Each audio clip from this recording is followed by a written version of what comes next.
Hello everybody, and welcome to the pull list.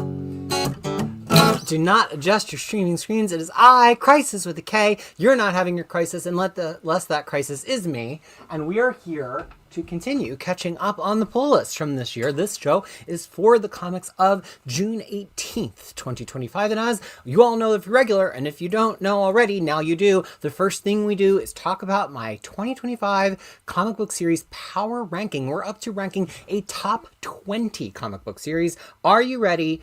Here we go. At number 20, we have new into the top 20, Moon Knight Fist of Khonshu, which we will get to talk about today. At number 19, also sneaking back in, is Absolute Superman. Number 18, One World Under Doom's Doom Academy. Number 17, Star Wars Jedi Knights, a surprise entry by Mark Guggenheim. Number 16, Jason Aaron and Juan Ferrera's Teenage Mutant Ninja Turtles. Number 15, Win, The Power of Blood, the final of this series by Chinian and Dionysus. 14, The Avengers, sinking out of the top 10 for the first time in a while. 13, The Amazing Spider-Man, climbing slightly by Joe Kelly, Pepe Larraz, and John Romita Jr. Then we have at 11, with its concluding issue this week, or maybe it was 12, I'm already losing track, Mouse Guard, Dawn of the Black Axe. And then we have Out of Alcatraz by Christopher Cantwell and Tyler Crook, which I highly recommend. Ghostbox Comicsology Originals, Doctor Strange of Asgard, Detective Comics by Tom Taylor, Jump Scare by Cullen Bunn and Danny Luckert, The Tin Can Society from Rick Remender's Giant Generator, Solomon Kane from Titan Comics, Nice House by the Sea, which I can't wait until it picks up for its second arc. And then at the very top, we have Batman Dark Patterns. We're taking everyone down with us. And still number one, FML. And I know there was a new issue of FML out last week, but FML, I'm not up to that yet. So I'm going to have to keep catching up if we want to see if FML will maintain at the top of the countdown. And then, of course, we go to my top picks of the week. I'm just going to take a quick peek at the channels, a quick peek before we do our picks of the week to make sure everyone can hear me. It looks like you can. So look, this is the way that I do it. I have my own custom algorithm that I have designed that tells me all the things in my top power rankings, but my picks of the week, I just go on feel. So these are the books that I thought would be my top book of the week from each publisher, and then what was actually my top book of the week, and we will talk about why. So first, from DC, I thought my top book of the week would be Batman and Detective Comics by Tom Taylor and Lee Garbett on art with Lee Luffridge on colors, not just because of its spectacular pink cover, but because I've been loving this run and it's in my top 10. And unsurprisingly, it was my pick of the week. DC not with their strongest week for me this week. Marvel, my pick of the week was Moon Knight. I've been loving it. I love Deb Pramanik's internal art. Really, every issue has been hitting for me. We saw it rise on the countdown this week. Was this actually my top pick of the week after reading? No, I have a shock for you all. Now we're having a crisis. My pick of the week is a Mark Guggenheim comic book, and it's a one-shot, and it's Bring on the Bad Guys Doom. We're going to talk about it. Image, my pick of the week is Blood and Thunder, number 2, because I loved the number 1 so much. I love this number 2, but another number 1 slid into my pick of the week spot, and it is a Spawn Universe number 1. What? We'll talk about Bloodletter a little bit later, and then Indie encompassing everybody out of the big 3. I assume that my number 1 would possibly be Los Monstruos number 2 by James Robinson, a book I really like the number 1 of, and I still like that number 2, but number 1s, they're just so tantalizing. So actually my pick this week was Benjamin by Ben H. Winters and the artist Leo Max. So we're going to talk about that later as well.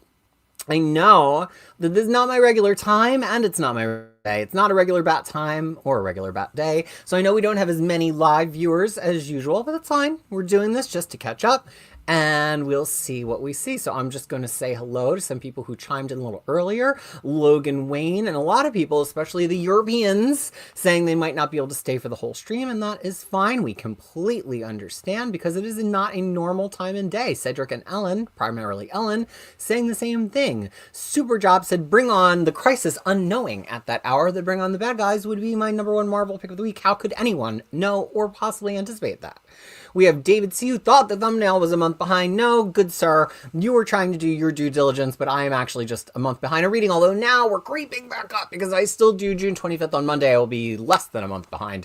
Gotta keep on pushing. Raptor Rancher is reading The Huge Superman Treasury 2025 from last week, which looked very cool. I'll catch up on that.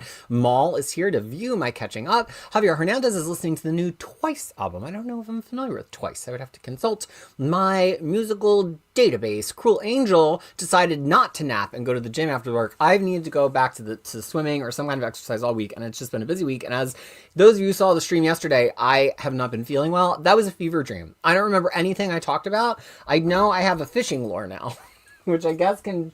I don't know. We got to find somewhere on the shelf so that that's going to fall down and hurt me at some point. But I took the very dangerous hook off. Oh, you can't even see that. I took the very dangerous hook off the fishing lure. So hopefully it won't stab me anymore. But the fishing lure is now part of the scenery here. And if you didn't watch the show yesterday, you don't know the fishing lure lore. The fishing lure lore. Jamie C47 is here saying hello to the chat. Max Appelman, all my life I've waited for the stream. My excitement cannot be contained. I never know with Max if he's telling the truth or not. Who knows? There could have been actually, I know he's not waiting for this one because I gave him my reviews of all of these books as I was reading them. Sometimes Max genuinely is interested in my opinions. That's not the case today. James reacting with the fact I put Crypto the Super Dog on my thumbnail. We had a big Crypto the Super Dog versus Jeff the Land Shark face-off this week. And they're adjacent in the alphabet, so we'll get to hear my opinions back to back. Stoops is here. And did I already say hello to Javier Hernandez? I don't recall. Renee Spawn is here. 2 shows back to back. What a treat. Well, as I mentioned, I did not even commit that one yesterday into short-term memory.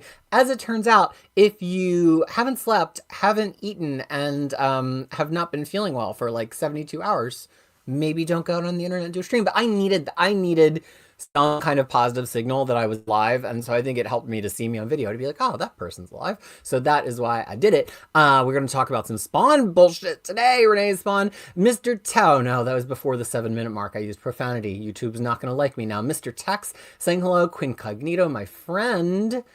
And... this is hilarious. More Fisherman lore, way off topic, but yesterday after the stream, I bought a Fisherman box to store my Legos, thanks to my recommendation. That's me, moving fishing product from sea to shining sea.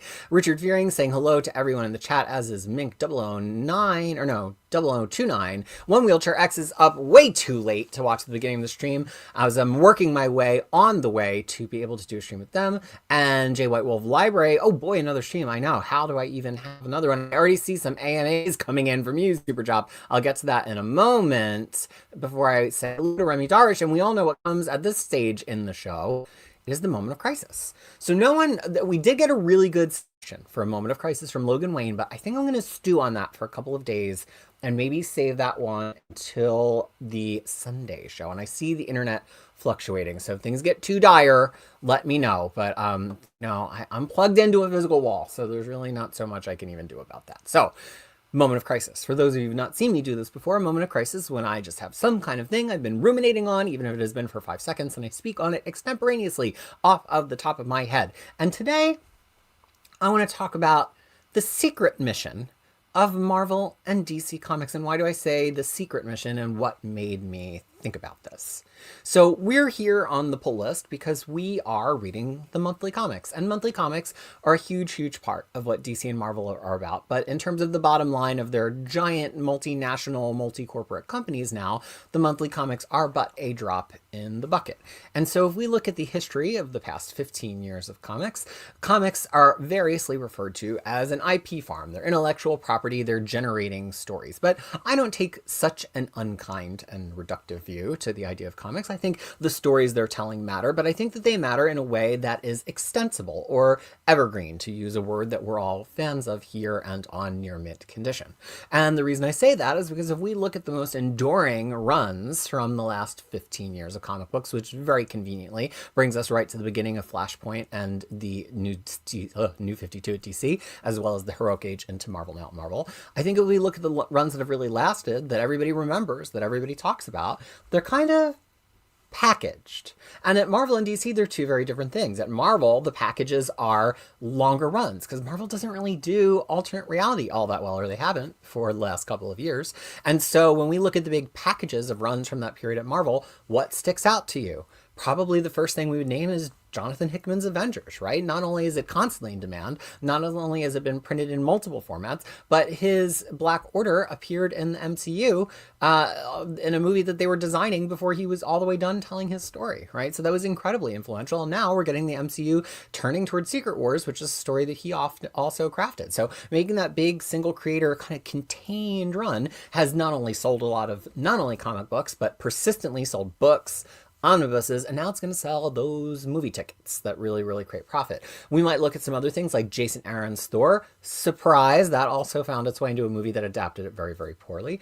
Looking at some newer books, we might look at Immortal Hulk, which certainly hasn't had an adaptation yet, but really has become like the big foundational run that everybody recommends from the last 7 years of Marvel.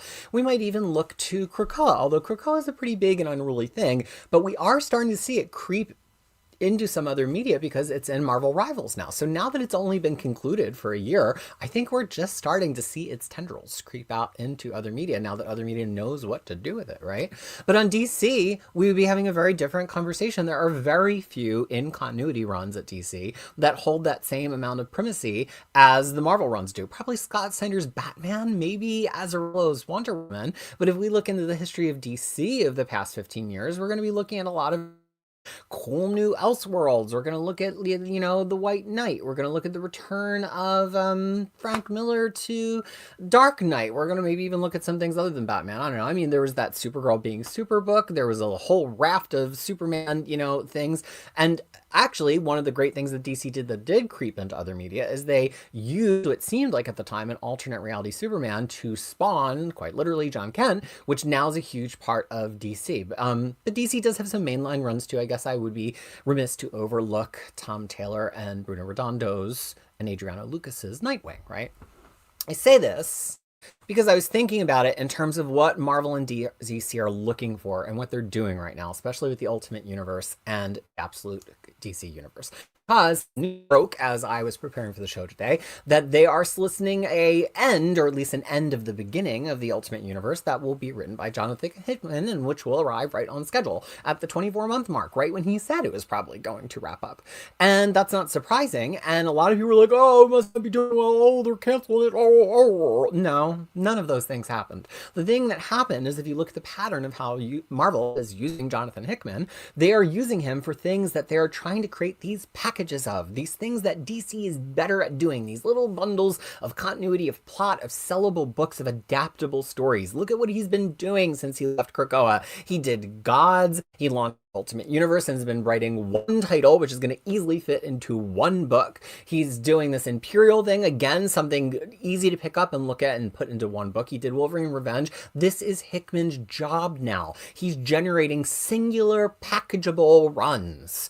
And that is good for Marvel, because Marvel has always been the company of the big, long continuity, but in an age for the past couple of years when not a lot of their big, long continuity stuff is really hidden in a way that seems like it might transcend the monthly comics and transcend the initial trades paperbacks to make omnibuses, to demand adaptations, the thing that they need to pivot and do is that thing, right? The other reason I thought of this week, and actually it's a perfect counterweight to Hickman, is because of somebody many of us like, which is James Tynion IV. And the reason I thought of him is because I was watching a video from my favorite drag queen and makeup influencer, Trixie Mattel, and she has been really into comic books lately, and she was mentioning she reads all sorts of Alan Moore. So she, you know, originally read Watchmen, I think she read V for Vendetta, now she's finishing up all of Alan Moore's Swamp Thing. I mean, one of us. And she said the other thing she's reading right now is Something is Killing the Children. I could not believe it. Like, wow, Something is Killing the Children is kind of a deeper cut in my mind to have somebody who's like hyper famous that's just like picking the creme de la creme of trade paperbacks and has only been reading Alan Moore to make the jump to Something is Killing the Children. But it makes sense because Tynion does two very important things. One, he has queer themes in every single one of his books, no matter what publisher he's writing for, no matter what age group it's for. And so I'm sure that was appealing to Trixie Mattel. But the other thing is that he has become the king of these containable runs. Even when he was at DC writing in continuity, he was writing very containable runs in DC continuity, and he's spawned a whole host of franchises of his own. They're all very containable. Sure, Something is Killing the Children is ongoing and it's 2 books, but it's still coming out in these big hunks of deluxe editions, which I guarantee you is how she's reading them. But he's also got The Woods, a completed run. He's also got Wind, which is completing in September. He also just did The Deviant. He is the king of figuring out these short get in, get outs. And then he has a couple of longer running things like Department of Truth. And it is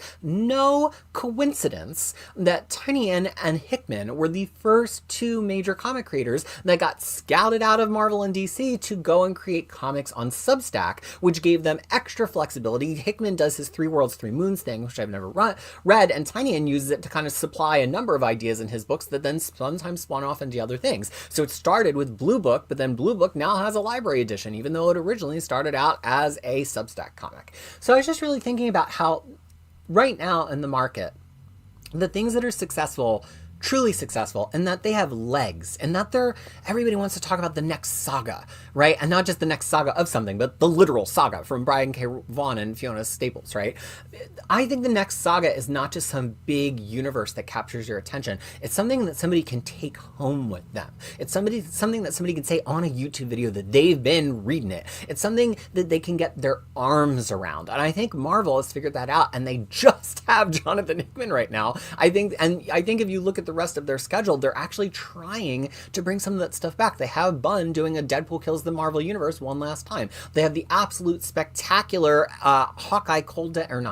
Daredevil Cold Day in Hell from Soul, which is going to be something they're going to be able to sell forever and ever. I think Marvel kind of finally gets it. And I think on the DC side, they've always got it, and the Absolute Universe is just them trying to tell it with a slightly bigger palette of storytelling than they ever have before. And is it surprising that they went back to Scott Snyder to do that? No, because he was on that list of people who've had successes with this in the last 15 years. Is it surprising that Jason Aaron got recruited to that? Al Ewing got recruited to that? No, because they were the names that were already on my list, y'all. So this is the secret history. It's like the Jonathan Hickman history, but underneath the story that we might read in Fantastic Four or S.H.I.E.L.D. about what's actually going on at Marvel and DC. And of course, I never have any insider information, although I'm sure I could send a DM to some editor who may or may not remember me from college, but this is just my read on the situation. I think where we are and Marvel and DC and across the industry now is people who are really trying to create packageable runs. And you know what? They always have, because they wanted to make movies out of them or sell or license the IP. But right now, I think that's also what's creating a lot of heat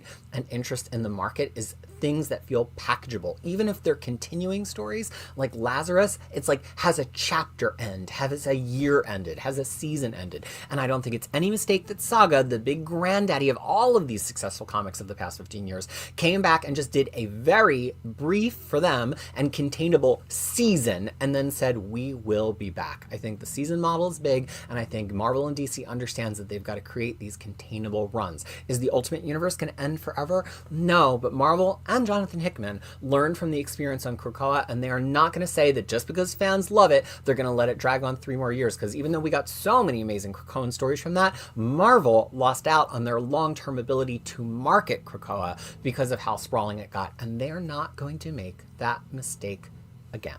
And that is my moment of crisis for today. Wow, I never know what's going to come out of my mouth. I mean, in general, I never know what's going to come out of my mouth. But I really didn't know what that was going to turn into. And I think we might have found something interesting in there. So, there's not a ton of you here, so feel free to ask your questions away. And then once I've had a chance to say hi and answer questions from everybody, including D. Marcellus, this is your 8th stream you got lost? 8th. I'm going to do my makeup reveal. It's not the reveal to you. You've been looking at it. It's the reveal to me because I have not seen it yet since I haven't put my glasses on. I think I refined from yesterday. I think we got to some good new places today. Okay. So, hello to Marcel. Marcel was our makeup check sponsor for the day. And let's just say hello, catch some reactions, and get some questions. Look at this beautiful crowd. Look at the beautiful Omnibo. You know, Omnibo and Aussieverse, that is the only channel I have made an appearance on other than Near Mint Condition and Omnidog's Vault in the past 12 months. And he first asked me, I think around like July or August of last year, and it took me until December to have the time to go on. So yeah, there's a couple other places that I really want to make a guest appearance this year and then cycle my way back. I'm working my way back to you, babe. So yeah, but we're going to get there eventually. Superjob had a question before that AMA, is there a C-list character I like disproportionately with no good reason? Well, 8 days ago, I would have told you it's Mr. Terrific because I'm obsessed with Mr. Terrific so much, but I think he might be on the B list, approaching the A list after all of his appearances, pretty much leading the Justice League this year, as well as starring in a little movie called Superman. So I don't know who's my next C-lister that's not a mutant, because that's too easy. I mean, is Jessica Drew Spider-Woman? Basically, I like all of the Spider Women a lot. So Jessica Drew maybe is a B-lister. What about Anya Corzon? Love her. She's probably like a C-lister. Trying to think of some Avengers that might be C-listers. I don't know. I'll have to keep thinking about that. You know me. The database is inside of my brain. Never. It's actually in spreadsheets. So when you ask me these things about certain characters, I'm like, does not compute. But I'll keep thinking about my C-listers. I keep thinking anybody who's been in an MCU property at least has to be a B-lister at this point. So like I can't say Monica Rambeau, who I think would have been a C-lister before like 5 years ago, because she's in the MCU now. So she's probably hiked it up to B. Just got an ad during the stream. Yeah, I'm trying to make them as minimal as possible, but YouTube has its own thoughts about that. So, when you come back from an ad, hot tip, you go into the settings menu and then choose to watch at like 1.5 speed. I know with me, 2 is hard to do. Then you'll catch up to present, and then it'll start stalling because you're at the present, so you can't watch fast anymore, and then you can turn it back down. Okay. Now let's see if there are any thoughts during that. Who would win in a fight between Scott Snyder and Joshua Williamson? Well, I think Scott Snyder has bigger ideas than Joshua Williamson, but I think Joshua Williamson, which is not to say Joshua Williamson has small ideas, I think his plots are just kind of like popcorn. Like, it's just kind of like every month he's got something small. I think if they both were writing a side-by-side 25-issue run, Snyder's would probably come out a little bit more interesting, but I guess we can see that right now because one of them is writing Absolute Batman and one of them is writing Superman. Oddly, Hickman was ahead of his time, says Mr. Tex, or did the MCU X's just pull something out of the air? I think Hickman was one of the trendsetters in trying to tell these big stories, sometimes across multiple books, right? Snyder, also somebody who did that. I think Jeff Johns is another, we could call him one of those people that really originated the idea of like, I'm sorry, this light is blinding me.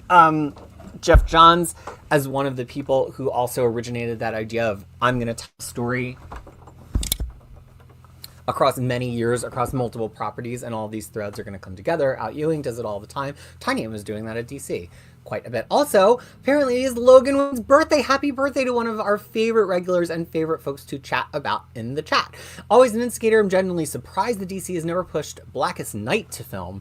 Well, you know what? I think it's one of those things, like, do you rush that out as a first thing before you establish Green Lanterns, right? Because there certainly are events that Marvel and DC that they kind of could push into being a first movie for that character, but I think that there's so much Green Lantern lore tied up in that like, how do you successfully make a movie of it? And you absolutely could, but I'm sure they're like, we gotta wait and make the most of it. Netflix is adapting Something Is Killing the Children. I bet they'll market it as a Stranger Things successor. Oh yeah, yeah. I mean, that is such a natural successor to Stranger Things. It's clearly draws a line of inspiration from Stranger Things, but that could be, if they play their cards right, that could last forever. Of course, Netflix really isn't interested in things lasting forever anymore, so I guess that wouldn't be the case. Do I think the MCU, and specifically Kevin Feige, has a hand in Hickman's new role, creating stories and events that can be fairly easily adaptable in the future? I never have any insider info. I'm just not that kind of girl, but I think that the thing that always struck me is that Hickman, in interviews when he was leaving Krakoa, straight up said, like, I know for the amount of money I'm being paid and the amount of space I take up here, that I have to be delivering stories that are more than just a monthly comic book. Like, he knows he needs to be delivering sales leaders, things that Marvel can resell, things that Marvel can adapt. He gets it. And I've been in that position before where I'm like I have a high level of seniority in something and I want to be doing the cutesy small thing, but it's like, I've got to go bigger. I remember one of the first times that I was leading people, I had some small accounts that I still liked working with, and I had a discussion with my VP, and my VP is like, you're extraordinarily good at those small accounts, and I know that you derived great joy from them, but like, literally we can't afford you to work on those anymore. You've got to direct the people and work on the big accounts. And that was a big personal growth moment for me, that I was like, wow, I feel like my superpower used to be I could do everything all the time, any assignment, any level, and make it work and find the time. But like, you do get to a point in your career sometimes, or in your life sometimes, when kind of doing that small potato stuff is no longer really worth doing on any level, right? Because of your pay, because of your time, because of your family obligations, because it's not fun anymore, because your skills have advanced so much. So it's kind of like, I get that sense with Hickman. Could there have been some behind the scenes discussion that, of all of their authors, he the most reliably produces adaptable stuff? Maybe. But Hickman also is one of the few names in Big Two right now who is an instant sales hit, at least for the first couple of issues, before people decide if they're going to stick with the book or not. Always in Skater saying Snyder needs to get back to witches, agreed. In the same way, Rucka needs to get back to Black Magic, agreed, which he and Nicola are apparently doing by year's end. I can't wait. It's one of my favorite comic books. Now that was a moment of crisis, says Mall360. Somebody, I'm going to forget who. Somebody said in the comments the other day that they stood up and applauded at the end. Was that Mall360? Was it you? Is that why it popped in my head when I saw you? Bunk Master B on comics is on 4% battery, but need to add a pity comment, or maybe a pithy comment, before his phone dies. But that H could have taken him down to 3. Dean Marcel, it is his H stream. Can't believe I remembered. Well, sometimes the human spreadsheet actually works well. Okay, let me get a couple of other comments and then we'll go on. Logan Wayne, I don't feel quite as bad today. Last night, I think I needed the stream and it kind of like cheered me up, and I think it sometimes, I'm a believer in holistic health. Like, I think your spirit sometimes leads your healing a little bit. If it's something you can, that's not going to save you from terminal cancer, unfortunately. But I do think if you're feeling a little bit run down, lifting your mood helps lift the immune response of your body. I think that's just, I think it's crazy that we totally divorce anything about like emotional and mental health from physical health. I don't think you have to be a crazy woo-woo jade egg goop subscriber to believe that. And so I truly think that I needed to just be in this room and make a fool of myself for 90 minutes and have fun and talk to you all to kind of like shift my gear into recovery gear. Was that stream a good stream? I don't think it was, but you may have enjoyed it. But it's still available to watch for the moment, and I do think it helped me bounce back. I'm feeling much, much better today. I actually ate like a solid meal last night, so I think I am back to it, although I did then wake up this morning at 3:45 to start working, which is a strange hour to be working. And I didn't even get to go to the pool, but maybe next week. Okay. Mr. Tax, I have a storage question. Is it safe to keep a few Omnis on an IKEA Billy? Certainly on the bottom shelves, people do keep Omnis on a Billy. You can reinforce the shelves. So if you're going to like be Omnis on a Billy long term, I'm sure you can find better information sources than me on this. So although I did used to have Billies, you want to get those crossbars for the back, which helps it not to sag too much in any direction as a whole shelf, because they kind of keep it tight. But then you can also get, I think, bigger like wedge shelf supports so that the shelves themselves are a little supported. I forget if you even can get like a middle supporter or if it's just bigger wedges for the sides. But ultimately, if you're going to do Omnis on them, I think you would want to keep them more towards the sides, because when you keep them in the middle, I mean, those shelves are so long, it's just going to create sag. Avengers, C-listers, Living Lightning, Triathlon, Justice, Firestar, Tigra. Yes, I do love Tigra. I'm so happy that she's being used well in Moon Knight. And I get very frustrated when female characters are just like relegated to a couple of roles. Like, oh, you're a love interest, and then you're going to be a mom, and then you're going to be a single mom. And it just feels like everybody gets cycled through the same, you're a lady, so we've got to write these plots for you. So I really feared for Tigra because she was going through it, but it seems like we're making good use of her now. Hellcat is another one.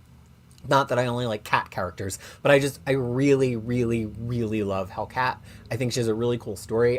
She would be one of the characters I would gravitate to if I was given the chance to write like a Marvel, single story or a couple of stories, because I really think you can get deep with her fast without having to like re-explain her whole life. I dropped Herculoids, Mr. Tex, because the first 2 issues did nothing for me. They were kind of like, hey, we're on this planet. It's kind of like the Savage Land. People come, we drive them away. And I'm like, okay, I got it. Sometimes that doesn't mean a series is bad, but I'm always looking for like, what's issue 3 going to be about? I have one like that today that I really loved, but it's kind of expensive. And after 3 issues, I'm like, well, I feel like I've got the whole story. Like, I don't know how much you're going to tell me about this world after this. Dr. Zero, hello to you. I haven't said hello yet today. I use the bottom shelf of my Billy for my DC Omnis, Calyx, and Narrow Billy for the rest. I think that is absolutely right on, right on.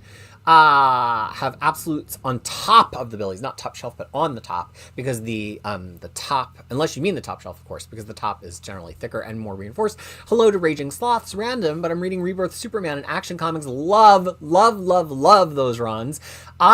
So I famously always pronounce words with consonants in place of vowels wrong. So I just try to pronounce them literally. So I would say Mixaplick, I think is how I say it. Mixaplick. But I know there's some real pronunciation, which I am not familiar with.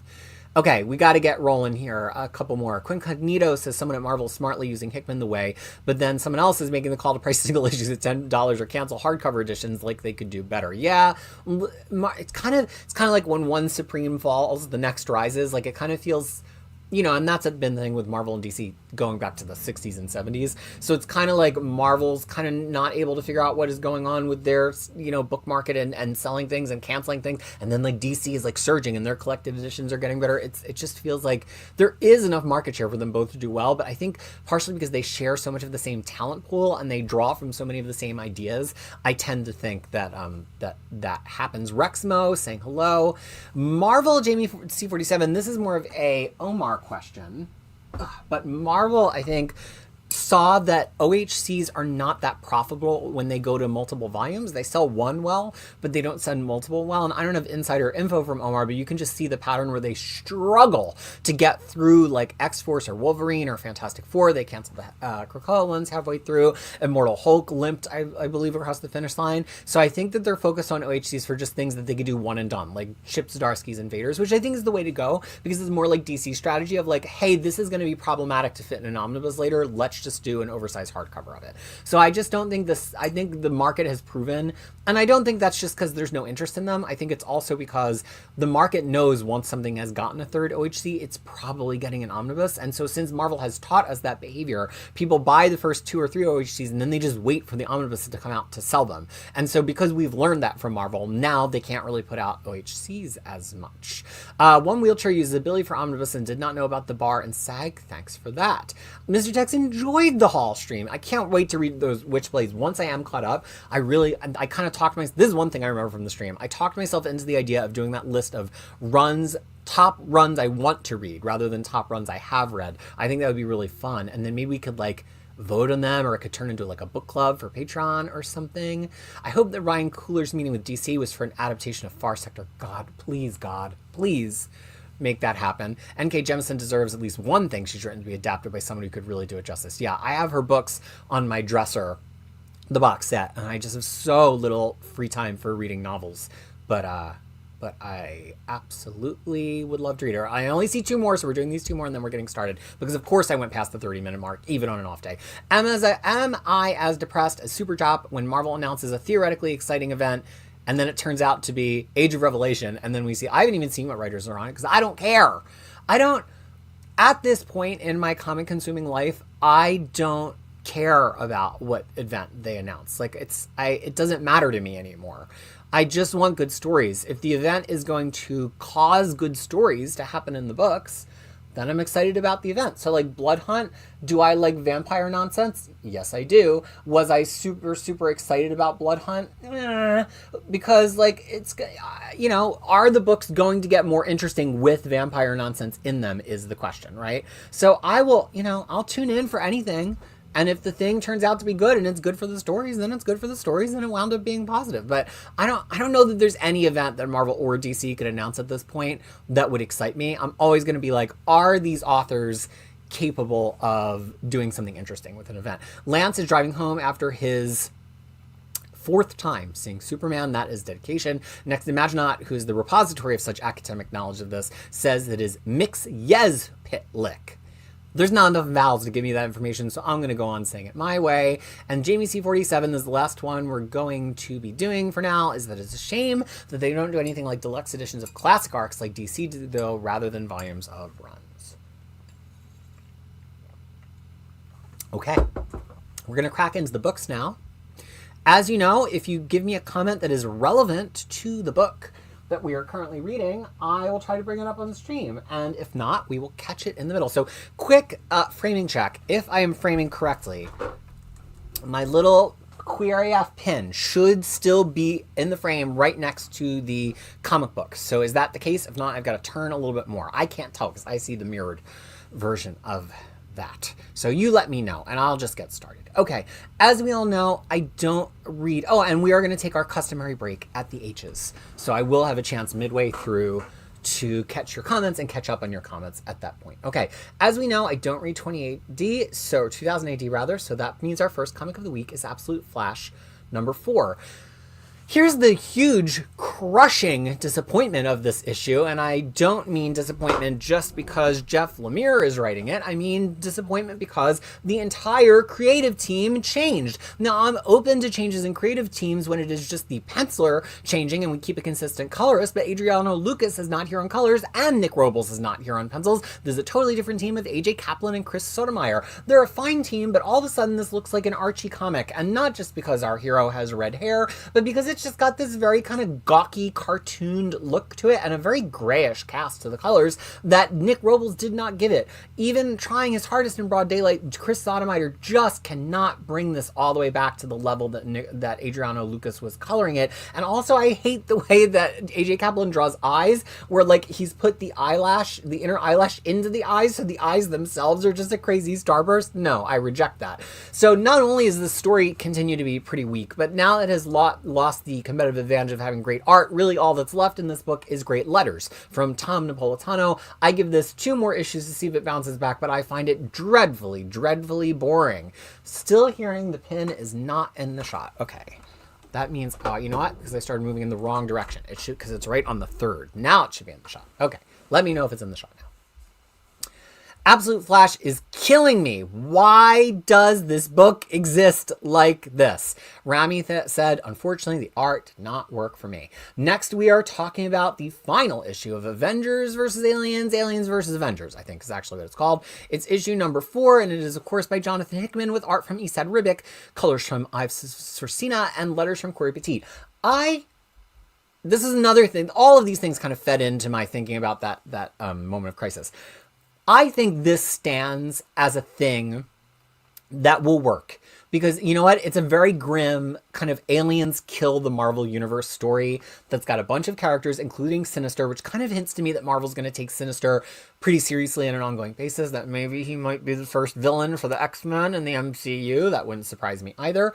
But for me, there just wasn't a lot of story here. Like it was just this very kind of like grim, let's kill another character. Characters literally were like, I know I'm running to my death because it's my job in the narrative at this point to run to my death. And that just doesn't work for me. It's never worked for me. I don't like characters dying just to make me excited. Hickman writing this intergalactic conflict between the engineers and the Wakandans, that was amazing. I could have kept reading and reading and reading that. I wish they would let Hickman just do a whole alien backstory book. But I get that that's not what most people are reading Alien for, so I get that that's not what we're going to get here, and that's fine. The art was pretty cool, but it just wasn't my jam. Wasn't my jam, and that is fine. Is there a world where they adapt AVA into a movie? Disney owns the Alien now. I could see them doing it as like a blockbuster animated movie or like computer animated movie.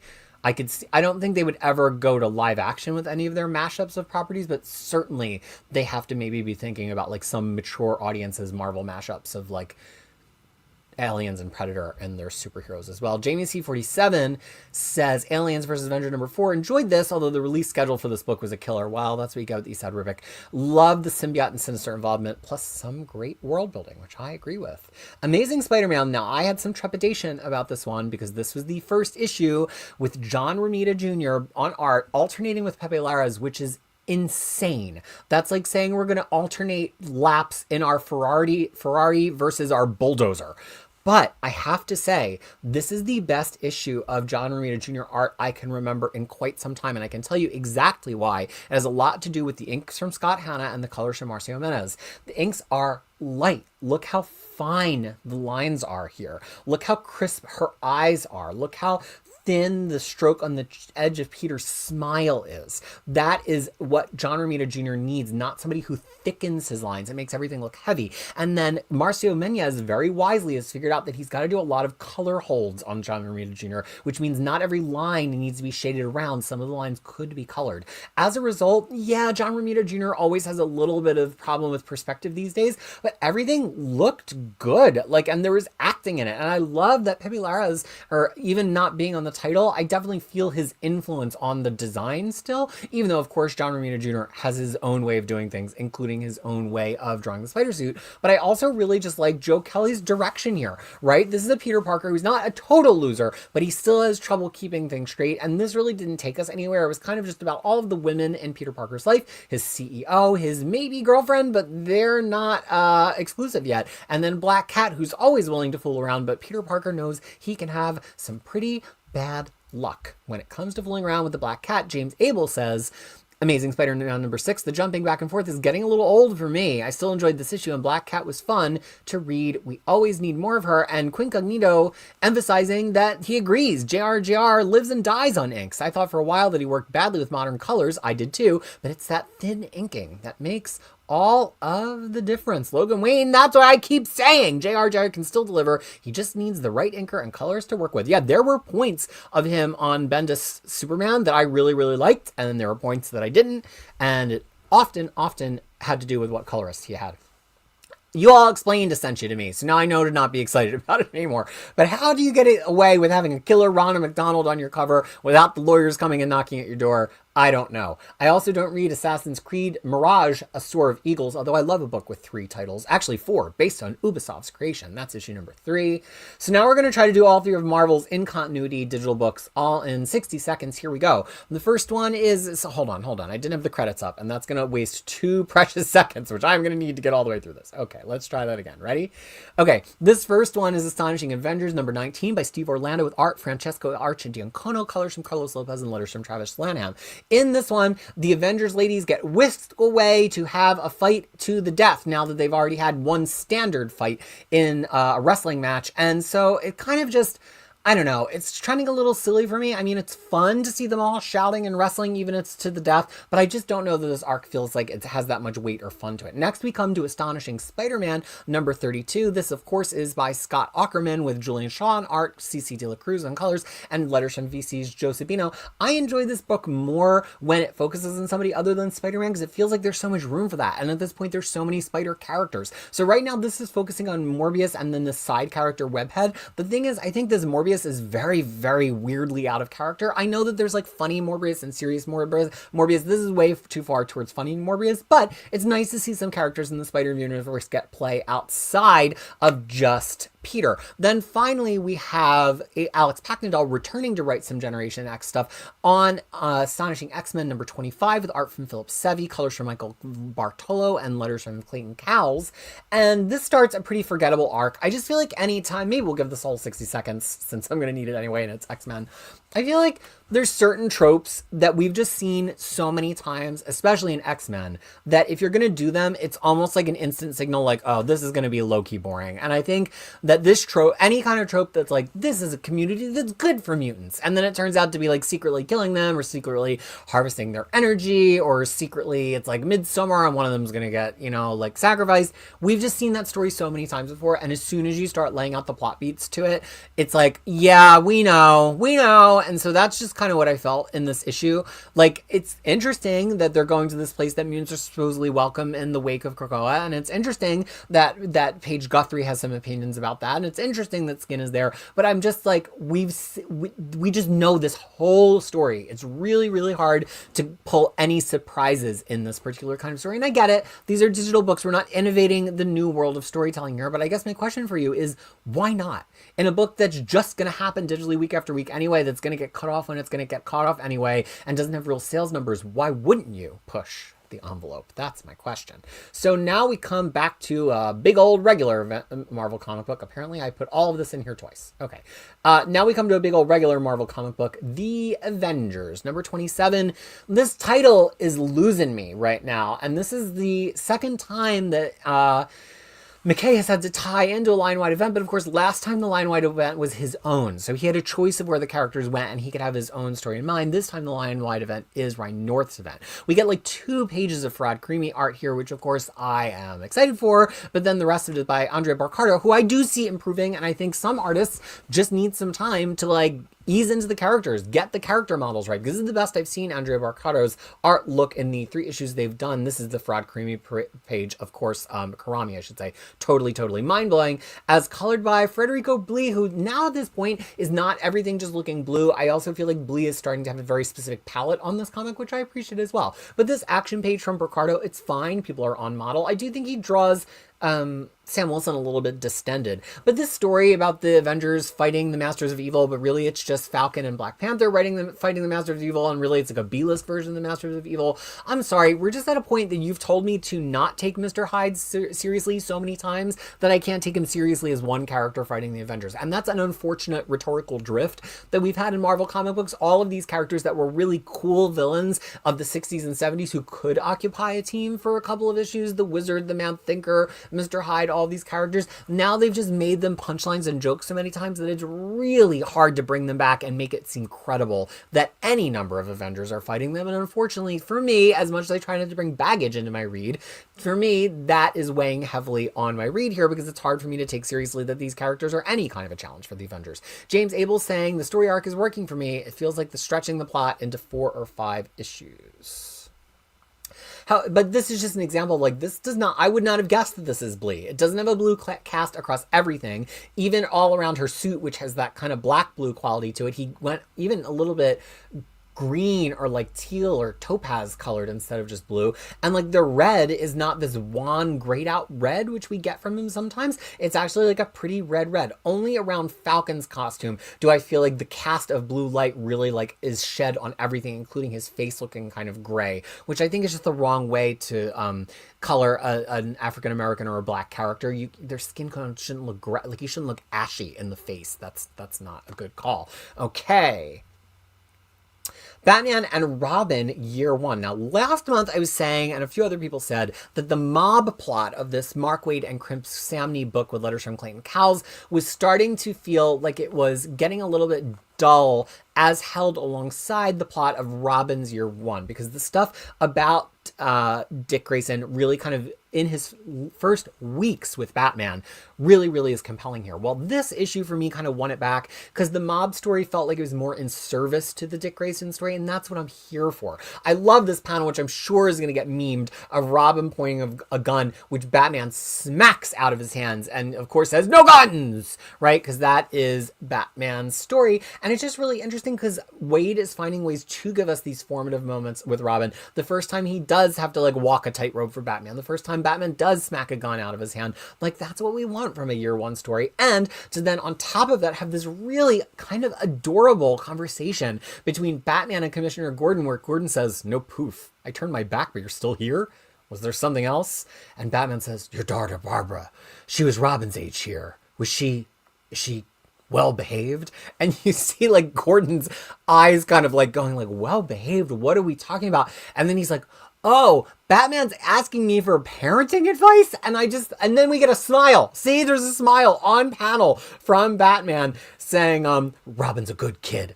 I just loved it. Not just for parent reasons, but like, you've got to, this is a taut and precarious tightrope to walk to give us a cute, emotional dad moment with Batman early in his career in costume that doesn't feel like it's being retroactively inserted in a way that doesn't jive with continuity. But this little moment of him being uncertain he's doing the right thing for Dick Grayson actually really worked. And so for me, it felt really special. Also, just Chris Samnee. What are you going to do? Okay, now we come to Mark Waid comic book I like much less than that one. It is Batman Superman World's Finest by Mark Waid, here with art from Adrian Gutierrez, with colors from Matt Herms and letters from Steve Wands. This was a one-shot issue. This is a sentence you're not going to hear too often from me on the show. This was a little too woke for me.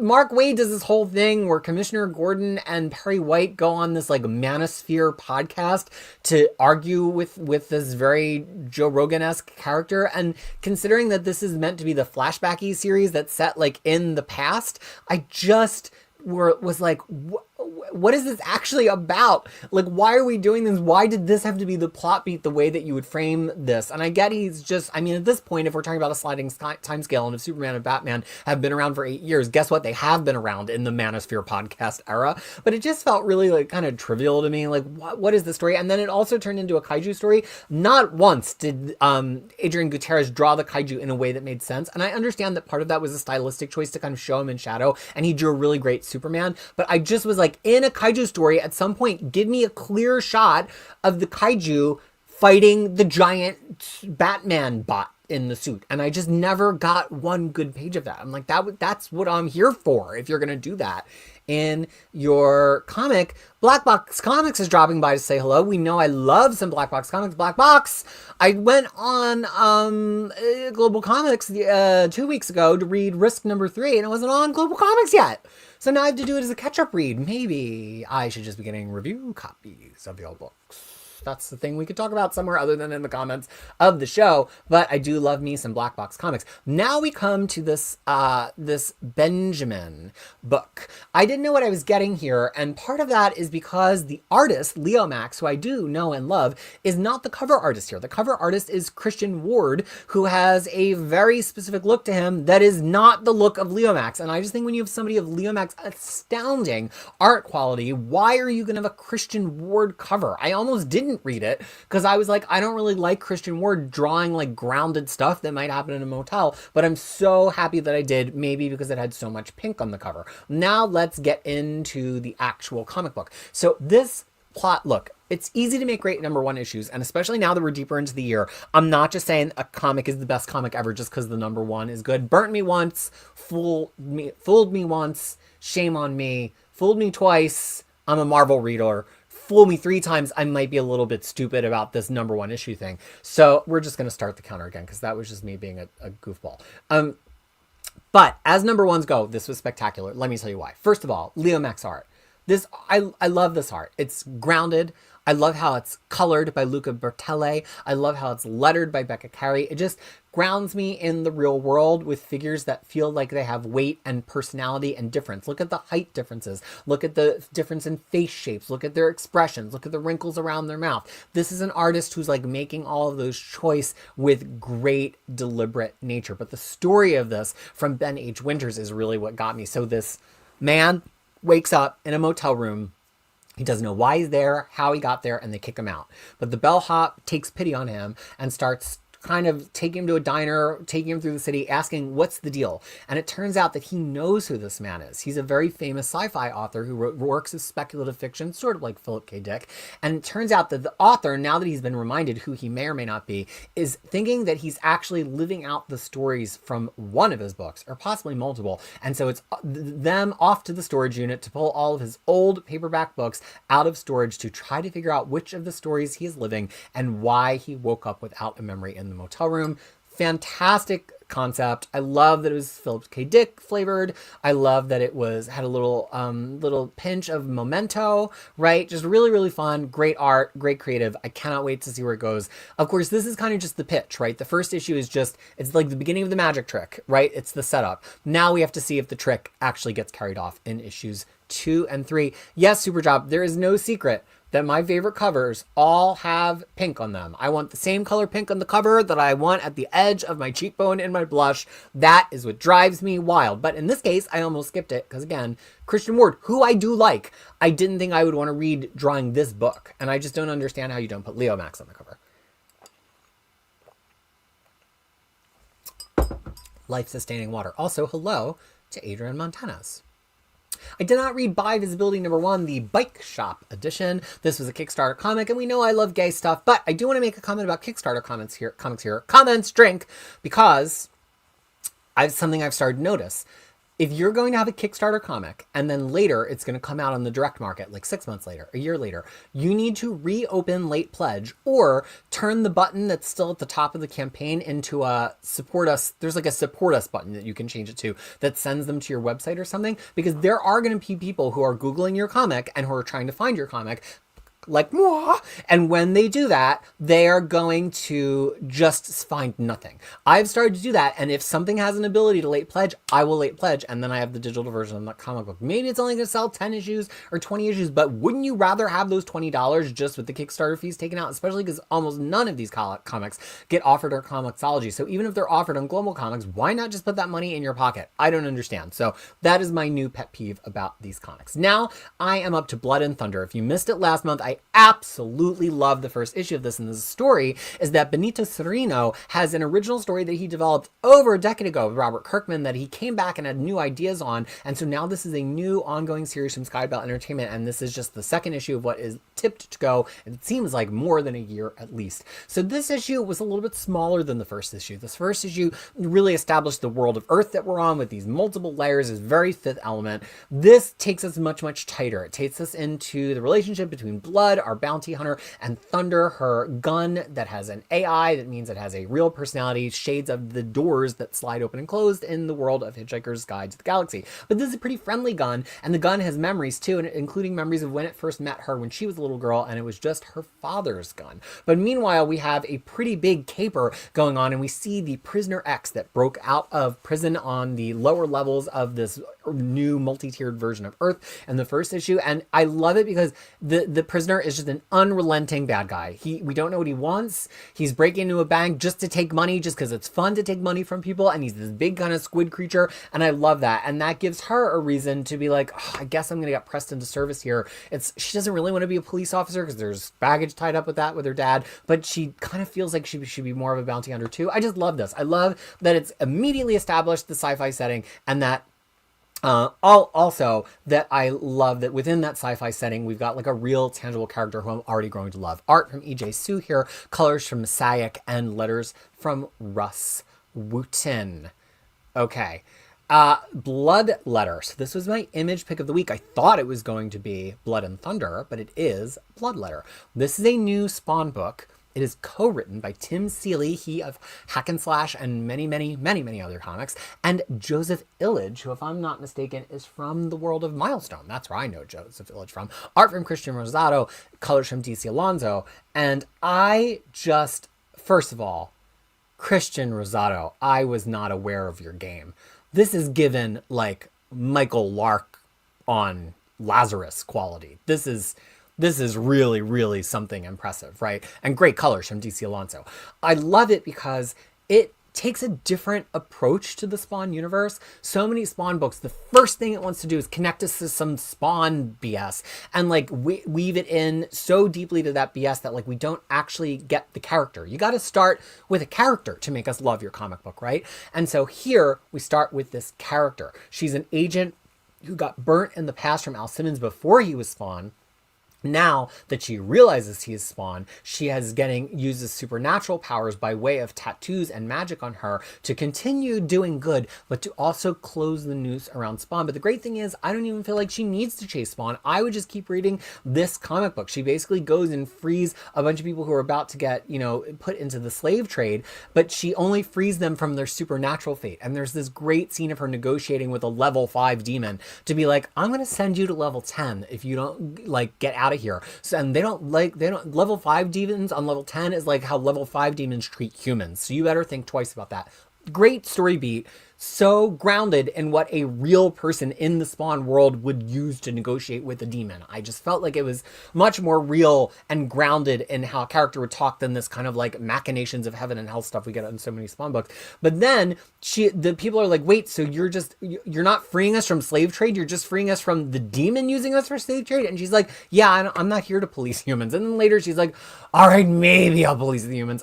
Something about just worked so well for me. I'm so interested in this protagonist, and this art just blew me away. Renee's Spawn, did you like Bloodletter? Because you're my other major Spawn fan.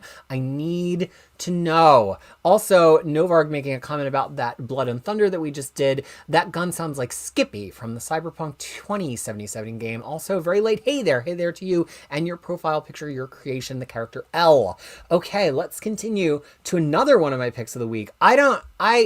Maybe because I was sick. Maybe I was hallucinating.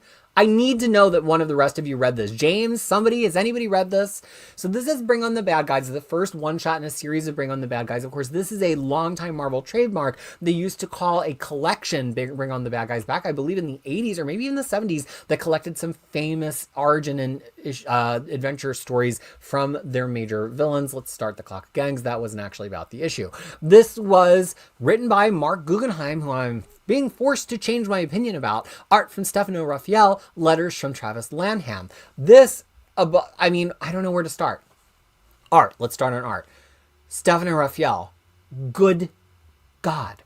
The art was incredible. It didn't strike me as being of any one era. There was a current indie comics thing to it. There was maybe a little hint of Michael Allred in there.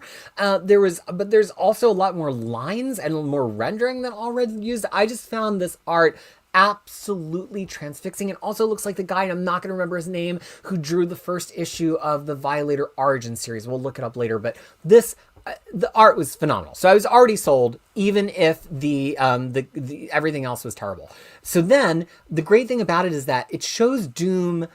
It doesn't really say where it is. Is it in current continuity? Probably not, but it's pitting Doom against Sister Sorrow to negotiate over this particular artifact, and Doom wants it just because he wants it, but also he kind of cottons on pretty quickly that she's working for Mephisto, and who does Doom hate more than anybody else? Mephisto. So I just liked it because Doom, so often, he's either used low grade and underused and almost made comedic, and then later we say it's a life model decoy, or he's used high grade and it's like nobody can touch him as nothing's at risk to him. This crafted a situation where he actually could be put at risk. It turned into a really cool fight. There was a thing that he actually wanted, and so often Doom is so hesitant to say that he wants for something, and so here that really worked for me. And then I just loved the artwork. Apparently this could just be me, because we have Sean from Comics Pal saying I read this and did not like it one bit. It was a 5 out of 5 for me, by the way. 5. I couldn't find anything to critique about it. James Abel didn't read it. Mr. Tech saying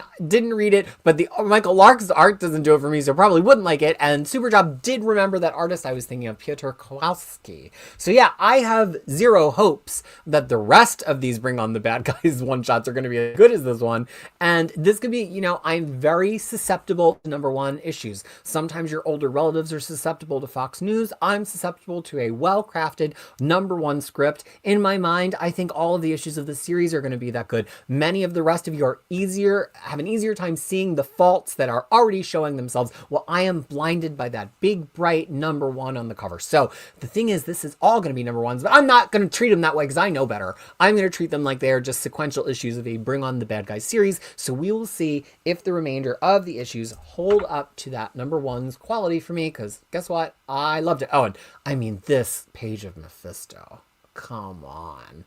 So scary, so strangely sexy as well, right? At least that's what I think it's supposed to communicate. I don't find drawing sexy. Okay, now we go to the penultimate issue. I thought it was the final issue, but it is the penultimate issue of Bug Wars from Jason Aaron, Moment Asrar, Matthew Wilson, and Becca Carey. This is an issue that, once again, I feel like this series has had pacing problems.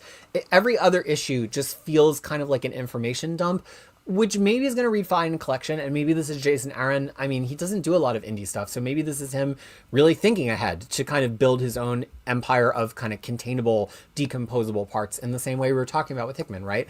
But as initial issues, every other issue just feels so boring. And in this one, we basically get this thing that after traveling all the way out to the yard and then traveling all the way back to the house, that this mite-sized person, who has the power, of being like a Superman in the bug world, gets trapped in the spider webs. He's walking into spider webs in his porch, and the whole thing is like the spider webs are infinite. It's kind of like a Jedi Splinter of the Mind's Eye thing where he walks into the cave and then he just keeps walking and walking, and there's visions and stuff there. But it's like basically he just kept revealing stuff that he's like, I already figured out, I'm the world stomper, I already figured out, I've got this power. So it just didn't feel like there was any revelation for the character, for us as the reader. It felt like his hero's journey was actually interrupted. And I know that actually this period of revelation is actually part of a hero's journey, but it just felt mispaced for me after all of the adventure of the past couple of issues to kind of just grind everything to a halt and have him just yell at a bunch of spiders. The art is still great. I still love everything about the lore and the world building, and I like that we zoomed out to his family at actual size in his house, worrying about where he has gotten off to. But probably my favorite part of it was seeing this council of bugs and how all the different bug tribes all relate to each other via their little tiny humanoid representatives, their tiny mites. That is the most interesting part to me. And I love that there's this recognition that, like, if all the bugs could actually get along, they would just take over the earth. That's a really fun beat to play, and that gives this book a good central engine to work from, which is like, this is not just about one kid in his yard. It's actually the idea that if all the bugs could get along, that they could take over the earth and they could make humans extinct, which I think is probably going to be the larger story as we move on from this book 1. James Abel saying, Bug Wars number 5, the power of World Stomper is here, the new Lord of Wardoom has arrived, and also they references a special kind of fly from New Zealand, so I always like to see my people represented in comic books. Okay, okay, first of all, this comic, Bitchcraft number 1, had 3 covers, which I have all of here, none of which I don't believe are by the interior artist. Cover A is by AJ Kaplan. Cover B is by Luciano Vecchio, who at least did something in the style of the interior artist. Cover C is the Pride variant cover by Joshua Swaby. How are you going to have an indie series that actually has pretty good artwork on the inside, and which kind of little Jamie McKelvey-esque, certainly not as good as Jamie McKelvey, and not do that on the cover? Like, I get doing this hyper stylized cover, but I don't know. I just feel like it's a total bait and switch, and an indie series like that really turns me off right away. Okay. So I just had to get that out of the way before we even talk about the issue. And then I also have to say that unfortunately its creator and its writer, Aaron Reese, has already passed away at the time of publication here. So he does not even get to see his creation out in the world. And who knows, you know, what might be different about this book and the way that it's been marketed if he was still around at this time to be a part of it. That said, you're going to hear for the second of possibly 3 times today that me, who likes all the woke stuff, this went a little too woke for me. Which is like a joke, because that's not why I really don't like it. The real thing I'm trying to communicate to you here is that just having a cast of all queer characters of color isn't a story. And you can make them super, super gay and have them all have they, them pronouns. And I'm going to love that on one level of my sweet little queer heart. But at a point, your story needs to be coherent, and you have to give us something differentiated about the characters other than like, look how queer these witches are, or else the only thing that we know about them is that they're queer and they're black, and that's cool, but how do we tell them apart? How do we know which one we're rooting for? How do we? And they just felt like an interchangeable Greek chorus, which is what happens when your character's whole personality is gay, right? So the idea of this book is that there are these 3 witches, and there's different covens of trios of witches all around New York City, and that they're all trying to tap into something greater, but these 3 have this particular other witch hunting for them, and it causes, and they go to a club, and there's other witches, but they're hooking up with some of the other witches, but then they find a black unicorn. It is, the kindest word I can use for it is incoherent. I just don't think it had a single good page in it, unfortunately. And I'm here to always sample these queer books and to always support these creators. And I hate that we're not going to get to see Aaron Reese be. I think there's a lot of good ideas here. And I just wish the characters felt a little bit fuller and like they were something more than gay.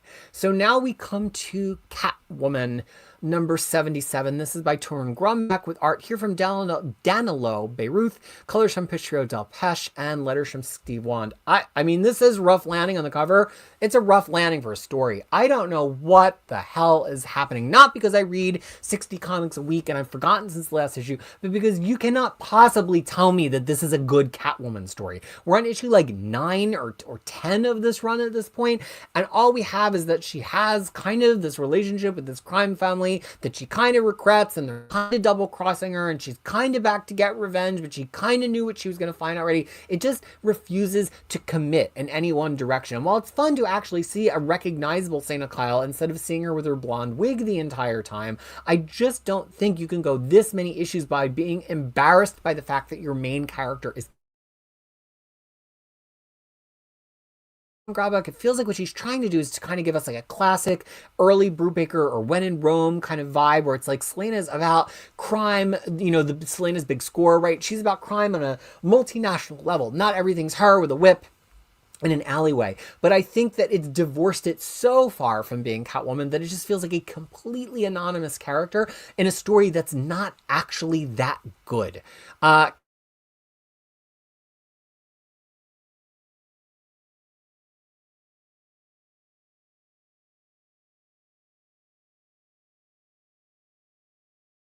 Catwoman,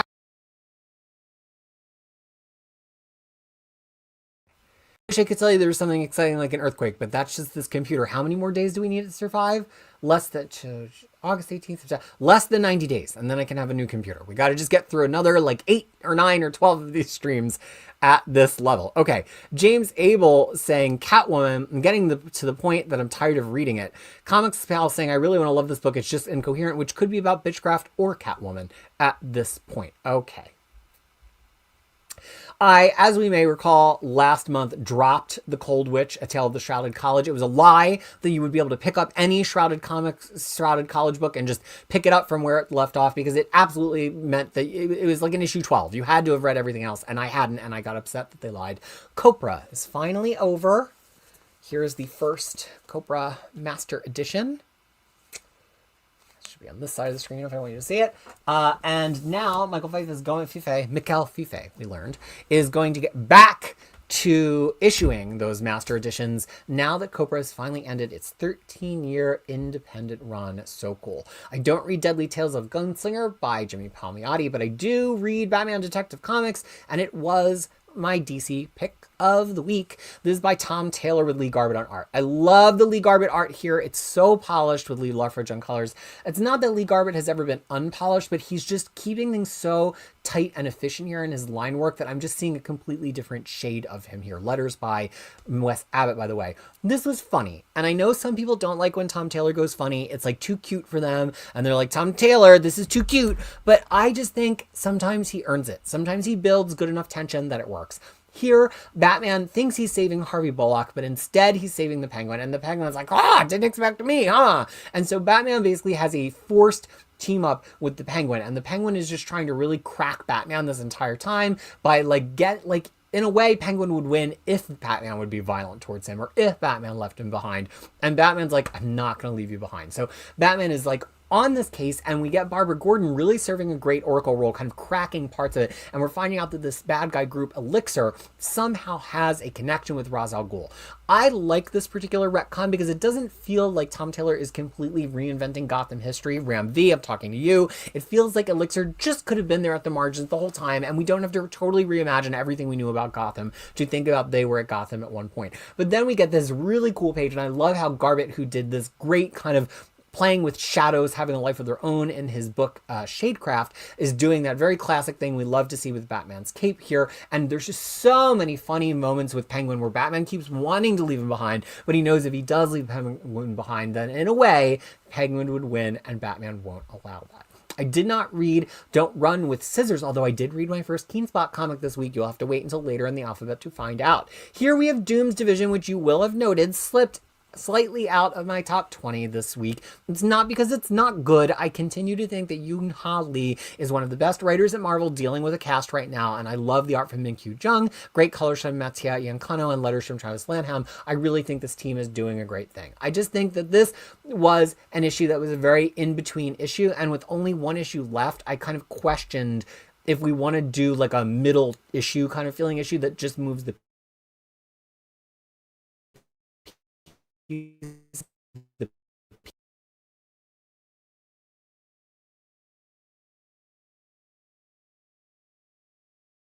participant world of this one world under Dune. She doesn't like that she's being used to market it. She doesn't like that her pop stars or her pop songs are being used to give Doom accolades. And to spend pages upon pages with her being interviewed about it at a concert, I just think this first real misstep I've seen Yoon Ha Lee make, because I just feel like we already knew that about this. But then the rest of the stuff with Bright Lady and this robot kind of re-teaming after they've broken off from the team to realize they need to save their team, and the chase again through the city with them, and then they open a portal and they go to save the team. That was all completely thrilling, and I still really loved it. So this is still a great comic book to me. If you have not picked this up, the first issue should be on Marvel Unlimited at this point. So please check it out. I love Doom's Division. I do think it is one of the best team books at Marvel, and I keep saying it's the best X-Men book because not only does it just have 2 mutants in it, but it actually just has the feeling of a very Claremontian, big cast, each with distinct personalities team kind of book. This book, for me, may have been, oh, it seems like we're dragging again. Hello? We're really dragging. It's not the internet. It's my tired computer. Oh, you know why? I know. I can close some things. Hold on. This might lag as it happens, but I'm going to close something that's taking up lots of memory. And then we should be good. Okay. Problem hopefully solved. All right. This comic was a huge surprise to me. Possibly the biggest surprise of the week. Almost my Marvel pick of the week. So Amy Chu, I actually met very briefly at one of the few Comic Cons I've ever been to. Seems like a nice enough person. To have a whole book about Emma Frost with this cutesy ass cover. I cannot say that I'm a fan of David Nakayama's work here. That's going to flash back to her in the Hellfire Club. I kind of just like, why? Like, I don't understand her cutesy little face here, and I didn't understand why we were looking back at that period. Then, by the way, Greg Land's cover. Gotta love it. Gotta respect the hair. Okay, so, but then we got into it. First of all, this internal art from Andrea DeVito, love it. Great. Highly appreciated. Great color story from Antonio Fabela. And then who's the letterer? Letterer by Ariana Maher. All right, we're starting the clock again because I barely got off the cover. Okay. So the thing that really struck me about this is that ultimately, the thing we are missing about Emma Frost, the White Queen, is not that we need more. We don't need to just see her in the Hellfire Club more. Like, we've seen that in 100 flashbacks. We need to see how she navigated being the White Queen of the Hellfire Club. We got to see what the Hellfire Club was about other than mutant nonsense with the X-Men. And I think it does a disservice to Hellfire Club stories to have the only Hellfire Club stories be about the X-Men. This was a global empire that Emma Frost was one of the key chess pieces of. What does that mean, right? This is one of the first times I've actually felt that. She's throwing a Hellfire Club party in Brazil. They're inducting new members, and we see multiple members of the chessboard other than just the singular inner circle that we always see. And again, I loved this art from Andrea DeVito. Then Nightcrawler showed up, and I wasn't sure what to think about that. And this actually turns into an X-Men story, which, by the way, Andrea DeVito and Antonio Fabela did an absolutely amazing job. And Amy Chu wrote everybody very on voice. But this made me question, are we, like, it felt so convenient. Like, the X-Men just showed up to save this one mutant that Emma Frost just had kind of put in a cage because he disrupted her party. It just felt very convenient, and I don't want to read a 5-issue Emma Frost book that's all about the X-Men dropping in conveniently every issue. So I hope this was just here to sell comics. I hope this was just here to frame the story and remind us kind of what era of X-Men we're in with Emma Frost, because everything else about it, and even this too, I absolutely loved. I just worry that the whole comic's going to be about this. But there was nothing wrong with it. It was a really strong issue for me. 4 out of 5. Great writing. Absolutely outstanding art. And really, for a retcon book that I come with my guards up, fundamentally got me on its side very, very quickly.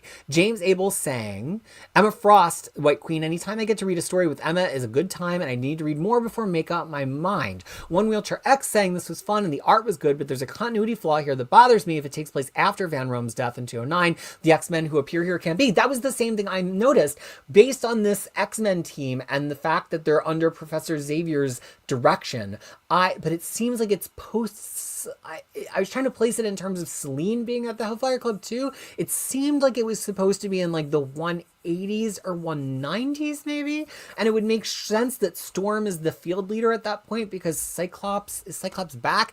I just was trying to place it. It felt like it was after 153 based on how Storm reacted to Emma, but it seemed like it was before 194 and Emma having the Massachusetts Academy and having like met the New Mutants. But then certain aspects of it, as you're pointing out, made it seem like it would be later. So that I had some problems with. I just wish they did these retcon series on the credits credits, they would say what issue it takes place after. Come on, Marvel. Claremont does it. Clearly, it's like a specific author choice that people can make, that they can decide, and this author did not. Good night to Superjob, who has got to head off to sleep, but welcome to William Lee. Okay, let's continue. I don't read epitaphs from the Abyss, although apparently if I had, I would have already known the character from Blood Type last week.